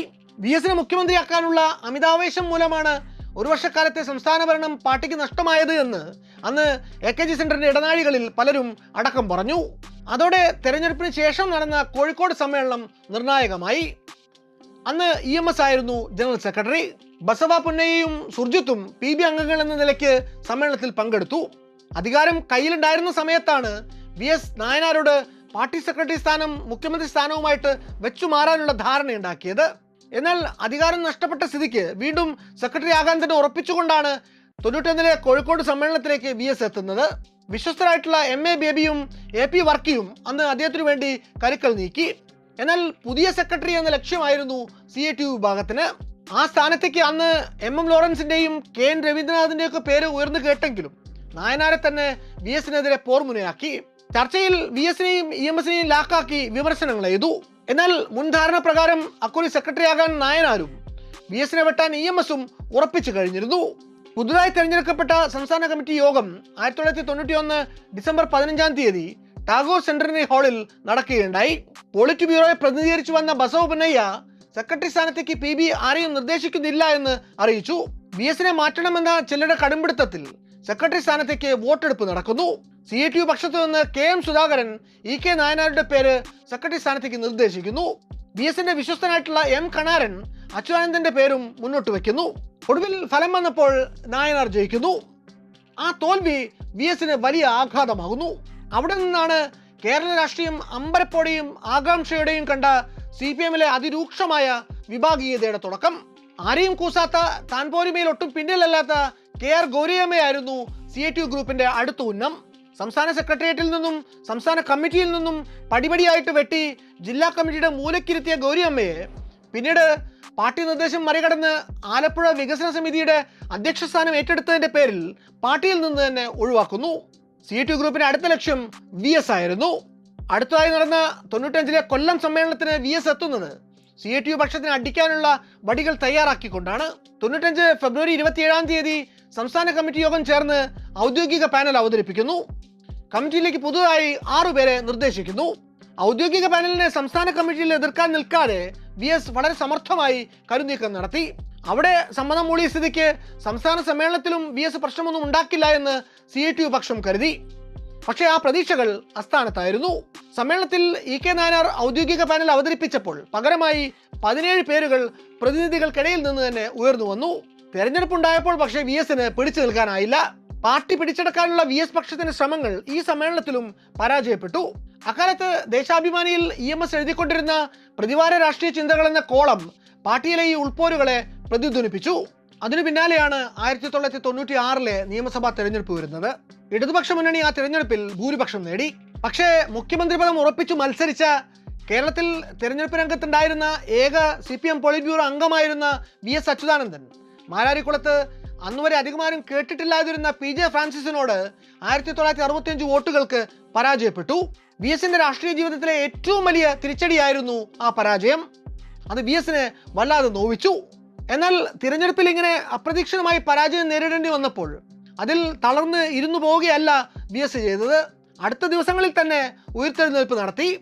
EMSന്റെയും PBയുടെയും CATU ലോബിയുടെയും ഒക്കെ സ്ഥാനാർത്ഥിയായിരുന്ന സുശീല ഗോപാലിനെ വെട്ടി നായനാരെ മുഖ്യമന്ത്രിയാക്കി. വീഴ്ചയിൽ നിന്ന് അടുത്ത നിമിഷം കൂടുതൽ ശക്തനായി തടകുടഞ്ഞെഴുന്നേൽക്കുന്ന പോരാളിയായിട്ടുള്ള VSനെയാണ് നമ്മൾ അവിടെ കാണുക. 1996 മുതൽ VS പട നയിച്ചത് കേരളത്തിലെ CPMന്റെ എക്കാലത്തെയും പ്രമുഖ നേതാവായ EMSനെതിരായി കൂടിയായിരുന്നു. EMSനെ അക്ഷരാർത്ഥത്തിൽ VS ആജീവനാന്ത വിശ്രമത്തിൽ വിധിച്ചു എന്ന് തന്നെ വേണമെങ്കിൽ പറയാം. 1996-97 കാലത്താണ് മങ്കൊമ്പിൽ നെൽകൃഷി സംരക്ഷിക്കുന്നതിനുള്ള സമരത്തിന് VS നേതൃത്വം നൽകുന്നത്. വയലുകളും തണ്ണീർത്തടവും സംരക്ഷിക്കുന്നതിന് വേണ്ടിയുള്ള സമരമായിരുന്നുവെങ്കിലും അതിനെ അന്ന് മനോരമ അടക്കമുള്ള പല മാധ്യമങ്ങളും വിശേഷിപ്പിച്ചത് വെട്ടിനിരത്തൽ സമരം എന്നാണ്. VSനെ പിന്തിരിപ്പനും വികസന വിരുദ്ധനുമായി ചിത്രീകരിക്കാൻ പാർട്ടിക്കകത്തും പുറത്തുമുള്ള ശത്രുക്കൾ ഈ അവസരം നന്നായി ഉപയോഗിച്ചു. 1998 CPMന്റെ രാഷ്ട്രീയ ചരിത്രത്തിലെ നിർണായകമായിട്ടുള്ളൊരു വർഷമാണ്. അക്കൊല്ലമാണ് പാലക്കാട് സമ്മേളനം എന്ന് പിന്നീട് അറിയപ്പെട്ട സംസ്ഥാന സമ്മേളനം നടക്കുന്നത്.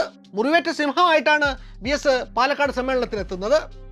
VS തോറ്റെങ്കിലും പാർട്ടി തെരഞ്ഞെടുപ്പിൽ ജയിച്ചിരുന്നു. സുശീല ഗോപാലിനെ ഒരു വോട്ടിന് തോൽപ്പിച്ച് EK നായനാർ പാർട്ടിയുടെ മുഖ്യമന്ത്രി നോമിനിയായിരുന്നു. അതിനുശേഷം നടന്ന സംസ്ഥാന സമ്മേളനത്തിൽ ഹർകിഷൻ സിംഗ് സുർജിത്ത് അടക്കം 7 PB അംഗങ്ങൾ പങ്കെടുക്കുന്നു. സമ്മേളനത്തിനെത്തിയ പ്രതിനിധികൾക്കിടയിൽ നിന്ന് ഔദ്യോഗിക പാനലിനെതിരെ 9 പേരുകൾ ഉയർന്നു വന്നു. തെരഞ്ഞെടുപ്പ് നടന്നപ്പോൾ ഒഫീഷ്യൽ പാനലിലെ 7 പേർ പരാജയപ്പെടുന്നു. അന്ന് കേന്ദ്ര കമ്മിറ്റി അംഗങ്ങളായിരുന്ന KN രവീന്ദ്രനാഥും MM ലോറൻസും പരാജയത്തിൽ ഉൾപ്പെടുന്നു. സമ്മേളനത്തിൽ അച്യുതാനന്ദൻ ഗ്രൂപ്പ് നിർത്തിയ 15-ൽ 14 പേരും അന്ന് ജയിച്ചു കയറുന്നു.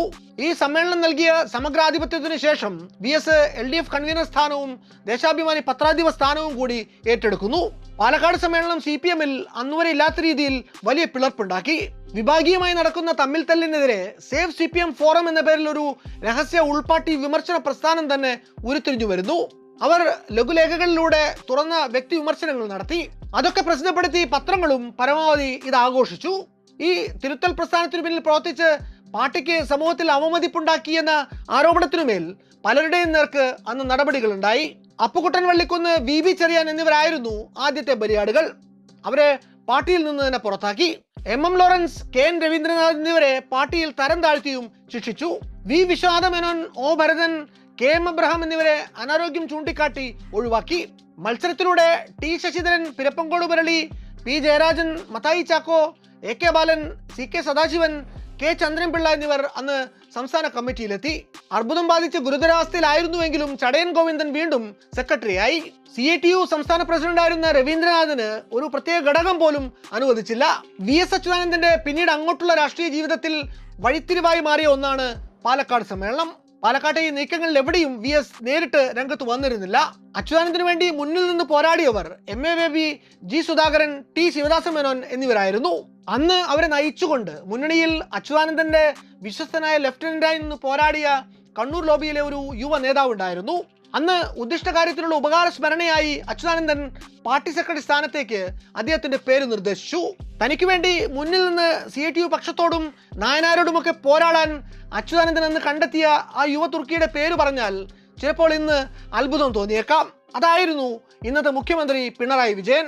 അന്നത്തെ വിശ്വസ്തൻ പിൽക്കാലത്ത് ആജന്മ ശത്രുവായി വളർന്നു വന്നു എന്നത് മറ്റൊരു വിരോധാഭാസം. ചടയൻ ഗോവിന്ദൻ മരിച്ച ഒഴിവിലേക്ക് VS അന്ന് വൈദ്യുത മന്ത്രി എന്ന പദവിയിൽ ജനകീയനായിരുന്ന പിണറായിയുടെ പേര് നിർദ്ദേശിച്ചപ്പോൾ നല്ല മന്ത്രിയെ മാറ്റണോ എന്നായിരുന്നു TK രാമകൃഷ്ണന്റെ ചോദ്യം. നല്ല പാർട്ടി സെക്രട്ടറിയും നമുക്ക് വേണ്ടേ എന്നായിരുന്നു VSന്റെ മറുപടി. പിണറായിക്ക് പകരം S ശർമ്മ അന്ന് വൈദ്യുതി മന്ത്രിയാകുന്നു. സംസ്ഥാന സെക്രട്ടേറിയറ്റ് അംഗമായിരുന്ന പിണറായി സംസ്ഥാന സെക്രട്ടറി ആയതോടെ കേന്ദ്ര കമ്മിറ്റിയിലും പിന്നീട് പോളിറ്റ് ബ്യൂറോയിലും എത്തി. ഒറ്റയടിക്ക് ട്രിപ്പിൾ പ്രൊമോഷൻ. പാലക്കാട് സമ്മേളനത്തിന് ശേഷമുള്ള 10 വർഷം തുറന്ന VS പിണറായി പോരിൻ്റെതായിരുന്നു. എന്നാൽ VS പക്ഷത്തു നിന്ന് പിണറായി പക്ഷത്തേക്കുണ്ടായ വലിയ ചോർച്ചയുടെ കാലം കൂടിയായിരുന്നു അത്. അന്നോളം അച്യുതാനന്ദന്റെ വിശ്വസ്തരായിരുന്ന പലരും പിണറായിക്കൊപ്പം മറുകണ്ഠം ചാടി. G സുധാകരനായിരുന്നു അവരിൽ പ്രമുഖൻ. പാർട്ടിയിലെ മുതിർന്ന നേതാക്കളിൽ പലരും ആ കാലയളവിൽ VSനെ കൈവിട്ടു. M സ്വരാജിന്റെ നേതൃത്വത്തിൽ VS വിരുദ്ധരുടെ ഒരു യുവനിരയും ശക്തി പ്രാപിച്ചു. ആജീവനാന്തം VSന്റെ പക്ഷത്തായിരുന്ന പലരും ആ ഒരൊറ്റ കാരണം കൊണ്ട് മാത്രം എങ്ങും എത്താതെയും പോയി. 2001 നിയമസഭാ തെരഞ്ഞെടുപ്പിൽ വീണ്ടും മുഖ്യമന്ത്രി സ്ഥാനാർത്ഥിയായി VS മത്സരിച്ചുവെങ്കിലും ആ തെരഞ്ഞെടുപ്പിൽ ഇടതുപക്ഷ മുന്നണി അതിദയനീയമായ പരാജയം രുചിച്ചു. VS തന്നെ കഷ്ടിച്ചാണ് മലമ്പുഴയിൽ നിന്ന് വിജയിക്കുന്നത്. അന്ന് അദ്ദേഹത്തിന് 78 വയസ്സാണ്. VSന് മുഖ്യമന്ത്രിയാകാനുള്ള അവസാനത്തെ അവസരവും ഇല്ലാതായി എന്ന് അന്ന് എല്ലാവരും വിശ്വസിച്ചു. അങ്ങനെ വിശ്വസിക്കാൻ VS തയ്യാറാകാതിരുന്നിടത്താണ് അദ്ദേഹത്തിന്റെയും കേരളത്തിന്റെയും ചരിത്രം തന്നെ വഴിമാറുന്നത്. സ്റ്റാലിനിസ്റ്റ് ആയിരുന്ന VS ജനകീയനായി മാറുന്നത് 2001 പ്രതിപക്ഷ നേതാവ് ആകുന്നതോടെയാണ്.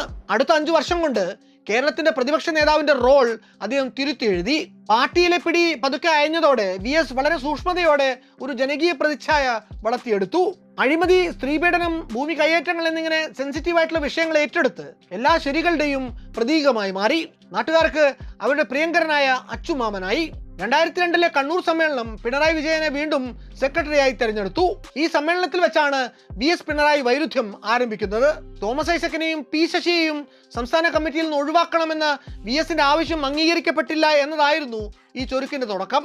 ഏതാണ്ട് ഈ കാലത്ത് തന്നെ സ്വന്തം പ്രതിച്ഛായ മെച്ചപ്പെടുത്താൻ വേണ്ടി VS തുനിഞ്ഞിറങ്ങുന്നു.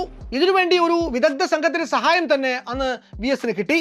അഡീഷണൽ പ്രൈവറ്റ് സെക്രട്ടറി ആയിരുന്ന KM ഷാജഹാൻ, KN ഹരിലാൽ, സുരേഷ് കുമാർ എന്നിവർക്കൊപ്പം ചില മാധ്യമപ്രവർത്തകരുടെ അകമഴിഞ്ഞ സഹായവും വി.എസ്. അച്യുതാനന്ദൻ എന്ന രാഷ്ട്രീയ നേതാവിനെ ജനകീയ പ്രതിപക്ഷ നേതാവാക്കി മാറ്റി. ജനകീയ പ്രശ്നങ്ങളിൽ അദ്ദേഹം കൂടുതലായി ഇടപെട്ടു. മണ്ണും മനുഷ്യനും നേരിടുന്ന പ്രശ്നങ്ങളിലെല്ലാം ഇടപെട്ട് UDF സർക്കാരിന് അദ്ദേഹം തുടർച്ചയായ തലവേദനകൾ സൃഷ്ടിച്ചു. അതോടെ AKജിക്ക് ശേഷം ഏറ്റവും ജനകീയനായ കമ്മ്യൂണിസ്റ്റ് എന്ന് അച്യുതാനന്ദനെ മാധ്യമങ്ങൾ വാഴ്ത്തി. MP പരമേശ്വരന്റെ നാലാം ലോകവാദ സിദ്ധാന്തം തോമസ് ഐസക്കിനെ അടിക്കാനുള്ള വടിയായി VS ഉപയോഗിച്ചതോടെ ഗ്രൂപ്പ് പോര് പാരമ്യതയിലായി. ജില്ലാ സമ്മേളനങ്ങളിലും ആ പോർവിളി തുടർന്നുപോയി. തുടർന്ന് നടന്ന 2005 മലപ്പുറം സംസ്ഥാന സമ്മേളനം VS പക്ഷത്തിന് മാമാങ്കത്തിന് തുല്യമായിരുന്നു. ചാവേറുകളുടെ റോളായിരുന്നു അവർക്കെന്നു മാത്രം. പിണറായി എന്ന സാമൂതിരിയെ എന്തു വില കൊടുത്തും അധികാരഭ്രഷ്ടനാക്കാൻ ഇറങ്ങിത്തിരിച്ച VSന്റെ ചാവേറുകളെ വെട്ടി നിരത്തുന്ന കാഴ്ചയാണ് മലപ്പുറം സമ്മേളനത്തിൽ കാണുന്നത്. VSനെതിരെ സമ്മേളനത്തിൽ കടുത്ത വിമർശനങ്ങൾ ഉയർന്നു വന്നു. തൃശൂർ ജില്ലയിൽ നിന്നുള്ളൊരു ഭാരവാഹി VSനെ വർഗവഞ്ചകൻ എന്ന് വിളിച്ചു. VSന് നിർബൻ ചക്രവർത്തിയുടെ ഗതി വരുമെന്ന് പിണറായി പക്ഷത്തെ പ്രമുഖരായിട്ടുള്ള ജോർജ് എം തോമസ് അന്ന് പ്രവചിച്ചു. സമ്മേളനത്തിൽ ഔദ്യോഗിക പാനലിനെതിരെ VS പക്ഷം മത്സരിച്ചുവെങ്കിലും അവർക്കിടയിൽ തന്നെ ഐക്യമുണ്ടായില്ല. ഫലത്തിൽ VS പാനലിൽ നിന്ന് മത്സരിച്ച 12 പേരും തോറ്റുപോകുന്നു. മാധ്യമങ്ങൾ അന്ന് പിണറായിയെ ഇന്ദ്രനും ചന്ദ്രനും തുല്യനെന്ന് പുകഴ്ത്തുന്നുണ്ട്. വിജയൻ മിന്നൽ പിണറായി എന്ന് മനോരമ തലക്കെട്ടുമിട്ടു. ആ സമ്മേളനത്തിലെ വാർത്തകൾ ചോർന്നു കിട്ടിയ ഇന്ത്യ വിഷൻ ചാനലാകട്ടെ തർക്കങ്ങളെല്ലാം അപ്പോൾ തന്നെ ചൂടോടെ സംപ്രേഷണം ചെയ്തു. VS പക്ഷം വെട്ടിനിരത്തപ്പെട്ട 2005 മലപ്പുറം സമ്മേളനത്തിന് ശേഷം നടന്ന നിയമസഭാ തെരഞ്ഞെടുപ്പിൽ പാർട്ടി ജയിച്ചപ്പോൾ തന്റെ അഴിമതി വിരുദ്ധ പ്രതിച്ഛായ VSന് ഗുണം ചെയ്തു. അദ്ദേഹം മുഖ്യമന്ത്രിയായി 5 കൊല്ലം കേരളം ഭരിച്ചു. മുഖ്യമന്ത്രി ആയ ശേഷം ജോസഫ് സി മാത്യു കൂടി VSന്റെ തിങ്ക് ടാങ്കിന്റെ ഭാഗമായി. അങ്ങനെ ഒരു ടീമിന്റെ പിന്തുണ അദ്ദേഹത്തിന്റെ നയപരിപാടികളെ കൂടുതൽ ജനപ്രിയമാക്കി. അദ്ദേഹത്തിന്റെ ജനകീയ പ്രതിച്ഛായ ഇക്കാലത്ത് കുറെ കൂടി ശക്തി പ്രാപിച്ചു. ഒരു സാമ്പത്തിക ശക്തിക്കും സ്വാധീനിക്കാൻ കഴിയാത്ത ധാർമ്മികതയുടെ ഉടമയാണ് VS എന്ന ഇമേജും ബലപ്പെട്ടു. അന്നേവരെ അദ്ദേഹത്തെക്കുറിച്ച് നല്ലതൊന്നും പറഞ്ഞിട്ടില്ലാത്തവർ പോലും അദ്ദേഹത്തെ ആദരവോടെ വീക്ഷിച്ചു തുടങ്ങി. സമൂഹത്തിലെ എല്ലാ ദുഷ്പ്രവണതകൾക്കും എതിരെ പോരാടുന്ന ഒരു ബിംബമായി VS മാറി. അതേസമയം തന്നെ പിണറായിയുടെ പാർട്ടി വിധേയത്വവും ഊട്ടിയുറപ്പിക്കപ്പെട്ടു. ജനഹൃദയങ്ങളിൽ VS ഒരു ആദർശധീരനായി ഇടം പിടിച്ചപ്പോൾ പാർട്ടി മനസ്സുകളിൽ പിണറായിയുടെ സ്വാധീനം ഏറി വന്നു.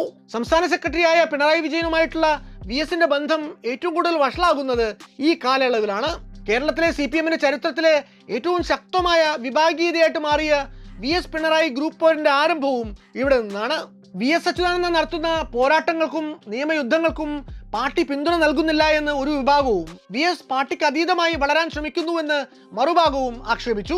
പാർട്ടിക്കുള്ളിൽ ദുർബലനാകുമ്പോഴും പൊതുമണ്ഡലത്തിൽ VSന്റെ സ്വീകാര്യത വാനോളം ഉയരുന്നു. ഈ സ്വീകാര്യതയാണ് 2006 തെരഞ്ഞെടുപ്പിൽ നിന്ന് VSനെ മാറ്റി നിർത്താനുള്ള ഔദ്യോഗിക വിഭാഗത്തിന്റെ എല്ലാ ശ്രമങ്ങളെയും നിഷ്ഫലമാക്കിയത്. ഏതെങ്കിലും ഒരു കമ്മ്യൂണിസ്റ്റ് നേതാവിനെ കുറിച്ച് കണ്ണേ കരളെ എന്നൊരു മുദ്രാവാക്യം തെരുവിൽ മുഴങ്ങിയതും ഈ വർഷം VSന് വേണ്ടിയായിരുന്നു. 2006 നിയമസഭാ തെരഞ്ഞെടുപ്പിൽ സീറ്റ് നിഷേധിക്കപ്പെട്ടപ്പോൾ കേരളത്തിലെ തെരുവുകളിൽ ആദ്യമായി അങ്ങനെ ഒരു മുദ്രാവാക്യം ഉയർന്നു കേട്ടു. ആരോ വിളിച്ച ആ നെഞ്ചിൽ തൊടുന്ന മുദ്രാവാക്യം പിന്നീട് ജനസഹസ്രങ്ങൾ ഏറ്റുവിളിച്ചു. അതൊരു കടലിരമ്പം പോലെ ശക്തി ആർജിച്ചു വന്നപ്പോൾ പാർട്ടിക്ക് തീരുമാനം മാറ്റേണ്ടി വന്നു. CPM എന്ന പാർട്ടിയുടെ അന്നോളമുള്ള ചരിത്രത്തിൽ ആദ്യമായി ജനകീയ സമ്മർദ്ദത്തെ തുടർന്ന് നേരത്തെ ലിസ്റ്റിൽ ഉൾപ്പെടാതിരുന്ന ഒരാൾക്ക് തിരഞ്ഞെടുപ്പിൽ സീറ്റ് നൽകേണ്ടി വന്നു. ആ തിരഞ്ഞെടുപ്പിൽ ജയിച്ചു വന്നിട്ടും മുഖ്യമന്ത്രി എന്ന നിലയിൽ ഏറ്റവും അധികാരം കുറഞ്ഞ ഒരാളായിരുന്നു VS അച്യുതാനന്ദൻ. മറ്റു വകുപ്പുകളിലോ മന്ത്രിമാരിലോ ഒരു നിയന്ത്രണവുമില്ലാത്ത, സ്വന്തം പേഴ്സണൽ സ്റ്റാഫിനെ പോലും നിയമിക്കാൻ സ്വാതന്ത്ര്യമില്ലാത്ത ഒരു മുഖ്യമന്ത്രി. പ്രതിപക്ഷ നേതാവായിരുന്നപ്പോൾ VS ഉയർത്തിക്കൊണ്ടുവന്ന പല വിഷയങ്ങളും അധികാരത്തിനു വേണ്ടി അദ്ദേഹം ഉപേക്ഷിച്ചു എന്നൊരു പരാതിയും ഇക്കാലത്ത് ഉയർന്നു വന്നു. എന്നാൽ ഈ പരിമിതികളെയൊക്കെയും VS അതിജീവിച്ചത് അഴിമതി വിരുദ്ധ പോരാട്ടത്തിന്റെ പ്രതിച്ഛായ കൊണ്ടാണ്. തന്റെ ഇതേ പ്രതിച്ഛായയുടെയും പ്രചാരണ മികവിന്റെയും മേന്മയിലാണ് 2011 വീണ്ടും നടന്ന സീറ്റ് നിഷേധിക്കൽ ശ്രമങ്ങളെ അതിജീവിക്കാനും ഇടതുപക്ഷ മുന്നണിയെ വിജയത്തിന് തൊട്ടടുത്ത് വരെ എത്തിക്കാനും VSന് കഴിഞ്ഞത്. 2015 ജൂണിൽ നടന്ന അരുവിക്കര ഉപതെരഞ്ഞെടുപ്പിൽ UDF ജയിക്കുകയും BJP സ്ഥാനാർത്ഥിയായിരുന്ന O രാജഗോപാൽ 35,000-നടുത്ത് വോട്ടുകൾ നേടുകയും ചെയ്തതോടെ പലരും അതിനെ കേരളത്തിലെ BJPയുടെ വളർച്ചയുടെ സൂചനയായിട്ട് വ്യാഖ്യാനിച്ചു. CPMനുള്ളിൽ വിഭാഗീയതര പ്രശ്നങ്ങൾ ശക്തമായി തുടർന്ന സാഹചര്യത്തിൽ CPM തകരുന്നു, BJP വളരുന്നു എന്നൊരു നറേറ്റീവ് മാധ്യമങ്ങളിലടക്കം അന്ന് ഇടം പിടിച്ചു. 400,000 പേർ CPM വിട്ടു എന്നൊക്കെയുള്ള വാർത്തകൾ അന്ന് ചില പത്രങ്ങളിൽ അച്ചടിച്ചു വന്നു. ആ സാഹചര്യത്തിലാണ് വെള്ളാപ്പള്ളി നടേശന്റെ നേതൃത്വത്തിൽ BDJS കൂടി തെരഞ്ഞെടുപ്പിന്റെ ഗോതയിലേക്ക് ഇറങ്ങുന്നത്. അതോടെ CPMന്റെ സ്ഥിരം വോട്ട് ബാങ്കായ ഈഴവ സമുദായത്തിലെ വോട്ടുകൾ കൂടി ഭിന്നിച്ചു പോയേക്കാം എന്നൊരു ആശങ്ക പരക്കുന്നു. BJPയും BDJസും തോളോട് തോൾ ചേർന്ന് ശക്തി പ്രാപിക്കുന്നതിനൊപ്പം ക്രിസ്ത്യൻ മുസ്ലിം ന്യൂനപക്ഷങ്ങൾ UDFിനോടൊപ്പം ഉറച്ചു നിൽക്കുകൂടി ചെയ്താൽ അവർക്ക് തുടർഭരണം ഉറപ്പാകും എന്നൊരു പ്രതീതി ഇക്കാലത്ത് ഉടലെടുക്കുന്നു. ഏതാണ്ട് ഇതേ സമയത്ത് തന്നെ തുടർച്ചയായ ഇച്ഛാഭംഗങ്ങൾക്ക് ശേഷം VS രാഷ്ട്രീയത്തിൽ നിന്ന് വിരമിക്കും എന്നൊരു വാർത്ത കൂടി പുറത്തു വരുന്നുണ്ട്. പക്ഷേ പിന്നെ നമ്മൾ കാണുന്നത് വേറൊരു VSനെ ആയിരുന്നു. പാർട്ടിക്ക് വേണ്ടിയും LDFിന് വേണ്ടിയും മുന്നിലേക്ക് ഇറങ്ങുന്ന VSനെ. തിരുവനന്തപുരം മുതൽ എറണാകുളം വരെയുള്ള VSന്റെ പ്രചാരണ അശ്വമേധത്തിൽ അന്ന് പപ്പടം പൊടിയും പോലെ പൊടിഞ്ഞു പോയത് BDJസിനെ വെച്ച് BJP കെട്ടിപ്പൊക്കിയ അധികാര സ്വപ്നങ്ങളായിരുന്നു. എല്ലാ തിയറികളെയും അടിച്ചൊതുക്കി 90 സീറ്റിലധികം നേടി ഇടതുമുന്നണി അക്കൊല്ലം അധികാരത്തിൽ വരുന്നത് നമ്മൾ കണ്ടു. എന്നാൽ ആ തിരഞ്ഞെടുപ്പിൽ LDFന് മികച്ച വിജയമുണ്ടായപ്പോൾ പാർട്ടി മുഖ്യമന്ത്രി കസേര പിണറായി വിജയന് വെച്ചു നീട്ടി. ഇടഞ്ഞ VSനെയും ഭരണപരിഷ്കാര കമ്മീഷൻ ചെയർമാൻ എന്നൊരു സമാശ്വാസ പദവി നൽകി തൃപ്തിപ്പെടുത്താൻ പാർട്ടി ശ്രമിച്ചു. മലയാളികളുടെ മനസ്സിൽ എന്നേക്കുമായി പതിഞ്ഞു പോയിട്ടുള്ള ഒരു VS ചിത്രം ഒരുപക്ഷെ ഇതായിരിക്കും. TP ചന്ദ്രശേഖരന്റെ വിധവ KK രമയെ കാണാൻ വേണ്ടി അവരുടെ ഒഞ്ചിയത്തെ വീട്ടിലെത്തുന്ന VS അച്യുതാനന്ദൻ. 2012 മെയ് 4-നാണ് TP ചന്ദ്രശേഖരൻ കൊല്ലപ്പെടുന്നത്. TPയുടെ കൊലപാതകം കേരള രാഷ്ട്രീയത്തിൽ അന്ന് വലിയ കോളിളക്കമുണ്ടാക്കി. RMP എന്ന രാഷ്ട്രീയ പാർട്ടി രൂപീകരിച്ചു മാറിയെങ്കിലും ഒരു കാലത്ത് VSന്റെ അടുത്ത അനുയായികളിൽ ഒരാളായിരുന്നു TP ചന്ദ്രശേഖരൻ. TPയുടെ മരണം VSനെ മാനസികമായി തളർത്തുന്നു. കൊല്ലപ്പെട്ടതിന്റെ പിറ്റേന്ന് കോഴിക്കോട് ടൗൺ ഹാളിലെ പൊതുദർശനത്തിനിടയ്ക്ക് ഹൃദയഭാരത്തോടെ എത്തി അന്ത്യാഞ്ജലികൾ അർപ്പിച്ച് VS മടങ്ങുന്നു. ഒരു മനുഷ്യനെ ഇങ്ങനെ വെട്ടിക്കൊല്ലാൻ മറ്റൊരു മനുഷ്യനെ എങ്ങനെ കഴിയുമെന്നായിരുന്നു മാധ്യമപ്രവർത്തകരോട് അന്ന് VSന്റെ ചോദ്യം. ദിവസങ്ങൾക്ക് ശേഷം ജൂൺ 2-ാം തീയതി രാഷ്ട്രീയ കേരളത്തിന് ആകാംക്ഷയുടെ നിമിഷങ്ങൾ സമ്മാനിച്ചുകൊണ്ട് ഒഞ്ചിയത്തേക്ക് പോകരുത് എന്ന പാർട്ടി നിർദ്ദേശം അവഗണിച്ചുകൊണ്ട് VS TP ചന്ദ്രശേഖരന്റെ വീട്ടിലേക്ക് എത്തി. TPയുടെ മരണശേഷം ഒന്നുറക്കെ കരയാത്ത KK രമ VSനെ കണ്ടപ്പോൾ സർവ്വ നിയന്ത്രണവും വിട്ട് അന്ന് പൊട്ടിക്കരഞ്ഞു പോകുന്നു. നെയ്യാറ്റിൻകര ഉപതെരഞ്ഞെടുപ്പ് നടക്കുന്ന ദിവസമായിരുന്നു VSന്റെ സന്ദർശനം. പുറപ്പെടുന്നതിന് ഏതാനും മണിക്കൂർ മുമ്പ് മാത്രമാണ് ആ യാത്രാ വിവരം പോലും പുറത്തുവിട്ടത്. ഉപതെരഞ്ഞെടുപ്പ് ദിവസത്തിലെ VSന്റെ സന്ദർശനം പാർട്ടിയെ കടുത്ത പ്രതിരോധത്തിലാക്കി. നെയ്യാറ്റിൻകരയിലാവട്ടെ പാർട്ടി വൻ തോൽവി ഏറ്റുവാങ്ങുകയും ചെയ്തു. 2006-ൽ കേരളത്തിൽ ആദ്യമായി മുഴങ്ങിക്കേട്ട കണ്ണേ കരളെ VS എന്ന വിളി 2 പതിറ്റാണ്ടിനിപ്പുറം വീണ്ടും കേരളത്തിൽ മുഴങ്ങിയപ്പോൾ അതിന് കണ്ണീരിന്റെ നനവുണ്ടായിരുന്നു. കേരളത്തിന്റെ സ്വന്തം സമരസഖാവ് 1 നൂറ്റാണ്ടിലധികം നീണ്ട സ്വന്തം ജീവിതയാത്രയ്ക്ക് വിരാമം ഇട്ടുകൊണ്ട് കാലയവനികയ്ക്കുള്ളിൽ മറഞ്ഞപ്പോൾ വികാരാർദ്രരായി ഓടിയെത്തി അദ്ദേഹത്തെ അവസാനമായി ഒരു നോക്ക് കാണാൻ വേണ്ടി വരുന്ന എത്രയെത്ര പേരാണ് അതേ മുദ്രാവാക്യം ആവേശഭരിതരായി ഏറ്റുവിളിച്ചത്. നിങ്ങളാണ് സഖാവെ എന്നെ ഒരു കമ്മ്യൂണിസ്റ്റ് ആക്കിയത് എന്ന് പലരെയും കൊണ്ട് പറയിച്ച ജനാധിപത്യ കേരളത്തിന്റെ പ്രിയങ്കരനായ നേതാവിന് ജനസഹസ്രങ്ങളുടെ അന്ത്യാഭിവാദ്യങ്ങൾ ഏറ്റുവാങ്ങി ആലപ്പുഴ വലിയ ചുടുകാട്ടിൽ അന്ത്യവിശ്രമം. നീണ്ട 102 വർഷങ്ങൾ നമുക്കൊപ്പം ഉണ്ടായിരുന്ന ഒരാളാണ് VS അച്യുതാനന്ദൻ. ആ ഒരു നൂറ്റാണ്ടെന്ന് പറയുന്നത് കേരളം എണ്ണമറ്റ സാമൂഹിക പരിഷ്കാരങ്ങൾക്ക് സാക്ഷ്യം വഹിച്ച ഒരു കാലഘട്ടമാണ്. 1923-ൽ VS ജനിക്കുമ്പോൾ ഇന്ത്യ എന്നൊരു രാജ്യമില്ല, കേരളം എന്നൊരു സംസ്ഥാനവുമില്ല. VSന്റെ നൂറ്റാണ്ടിൽ ഒരുപാട് മാറ്റങ്ങളിലൂടെ നമ്മുടെ നാട് കടന്നു പോയിട്ടുണ്ട്. ഇന്ത്യ ഉണ്ടായി, കേരളമുണ്ടായി, ഒരുപാട് അവകാശങ്ങൾ സ്ഥാപിക്കപ്പെട്ടു. കൃഷിക്കാരന് കൃഷിഭൂമി, തൊഴിലാളിക്ക് കൂലി, വോട്ടവകാശം, ജാതിഭേദങ്ങളും ഉച്ചനീചത്വങ്ങളും ഒക്കെ ഒരു പരിധിവരെ ഇല്ലായ്മ ചെയ്യപ്പെട്ടു. നിർമ്മിത ബുദ്ധിയെക്കുറിച്ച് സംസാരിക്കുന്ന ആധുനിക സമൂഹമായി നമ്മൾ മലയാളികൾ മാറി. ഈ സമരങ്ങളിലും മാറ്റങ്ങളിലും ഒക്കെയും പങ്കാളിയായിരുന്ന ഒരാളാണ് VS അച്യുതാനന്ദൻ. അതുകൊണ്ട് തന്നെ ഒരു കമ്മ്യൂണിസ്റ്റുകാരൻ എന്ന കോളത്തിൽ നിർത്തി മാത്രം വിശകലനം ചെയ്യപ്പെടേണ്ട ഒന്നല്ല അദ്ദേഹത്തിന്റെ ജീവിതം. 2001-ൽ തന്റെ 78-ാം വയസ്സിൽ വീണ്ടും പ്രതിപക്ഷ നേതാവായ ശേഷം ആ മനുഷ്യൻ കേരളത്തിലെ മലകളും കാടുകളും കയറിയിറങ്ങി കയ്യേറ്റങ്ങൾക്കും പ്രകൃതി ചൂഷണങ്ങൾക്കും എതിരായി നടത്തിയിട്ടുള്ള പോരാട്ടങ്ങളും വിസ്മരിക്കാവുന്നതല്ല. VS കേരള സംസ്ഥാനത്തിന് മുഖ്യമന്ത്രിയാകുന്നത് തന്റെ 83-ാം വയസ്സിലാണ്. ആ കസേരയിലിരുന്ന് തികഞ്ഞ ആർജവത്തോടെ ഭരിച്ച 5 വർഷവും പണത്തിനോ അധികാരത്തിനോ അദ്ദേഹത്തിന്റെ ധാർമ്മികതയ്ക്ക് ഇളക്കം തട്ടിക്കാൻ സാധിച്ചിട്ടില്ല. പിന്നീട് തന്റെ 88-ാം വയസ്സിലും 93-ാം വയസ്സിലും ആ മനുഷ്യൻ കേരള സംസ്ഥാനത്തെ LDF എന്ന പ്രമുഖ രാഷ്ട്രീയ കക്ഷിയുടെ താരപ്രചാരകനായി മഞ്ചേശ്വരം മുതൽ പാറശാല വരെയുള്ള ആബാലവൃദ്ധം ജനങ്ങളെ ഇളക്കി മറിച്ചു. ഇതൊക്കെയും ലോകാത്ഭുതത്തിൽ കുറഞ്ഞൊന്നുമായിരുന്നില്ല. VSന്റെ പ്രവർത്തന ശൈലിയെക്കുറിച്ച്, അദ്ദേഹത്തിന്റെ ലക്ഷ്യങ്ങളെക്കുറിച്ച് വിരുദ്ധാഭിപ്രായമുള്ളവർ ഏറെയാണ്. അദ്ദേഹം സ്വന്തം താല്പര്യങ്ങൾ മാത്രം ഉയർത്തിപ്പിടിക്കുവാനും അവ നേടിയെടുക്കാനും വേണ്ടി ആരെയും ബലിയെടുക്കുന്നതിന് ഒരു മനസാക്ഷിക്കുത്തും പ്രകടിപ്പിച്ചിട്ടില്ലായിരുന്നു എന്നും ആക്ഷേപമുണ്ടായിരുന്നു. അതേസമയം അതൊക്കെയും അച്യുതാനന്ദൻ എന്ന സീസൺ പൊളിറ്റീഷ്യന്റെ സർവൈവൽ ഇൻസ്റ്റിങ്ക്റ്റിന്റെ ഭാഗമെന്ന് വകവെച്ചു കൊടുത്തിരുന്ന അദ്ദേഹത്തിന്റെ രാഷ്ട്രീയ ഇടപെടലുകളിലെ സത്യസന്ധതയുടെയും ആത്മാർത്ഥതയുടെയും നിത്യ ആരാധകരും ഉണ്ടായിരുന്നു എമ്പാടും. VS-നോളം ജനപ്രീതി ആർജിച്ച മറ്റൊരു രാഷ്ട്രീയ നേതാവ് കേരളത്തിലെ ഇടതുപക്ഷത്തിന് ഒരു കാലത്തും ഉണ്ടായിരുന്നില്ല.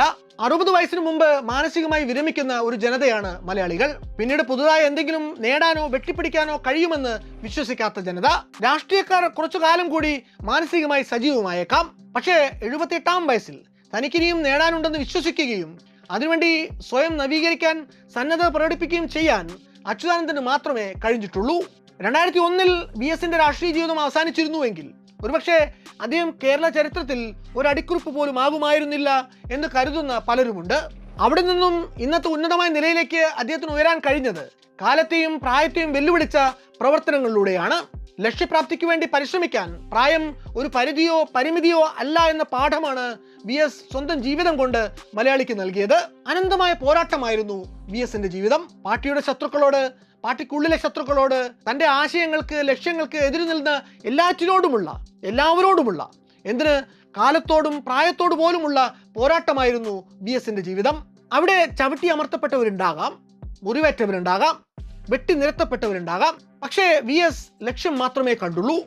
വിടവാങ്ങുന്നത് ആ അടങ്ങാത്ത പോരാട്ട വീര്യമാണ്.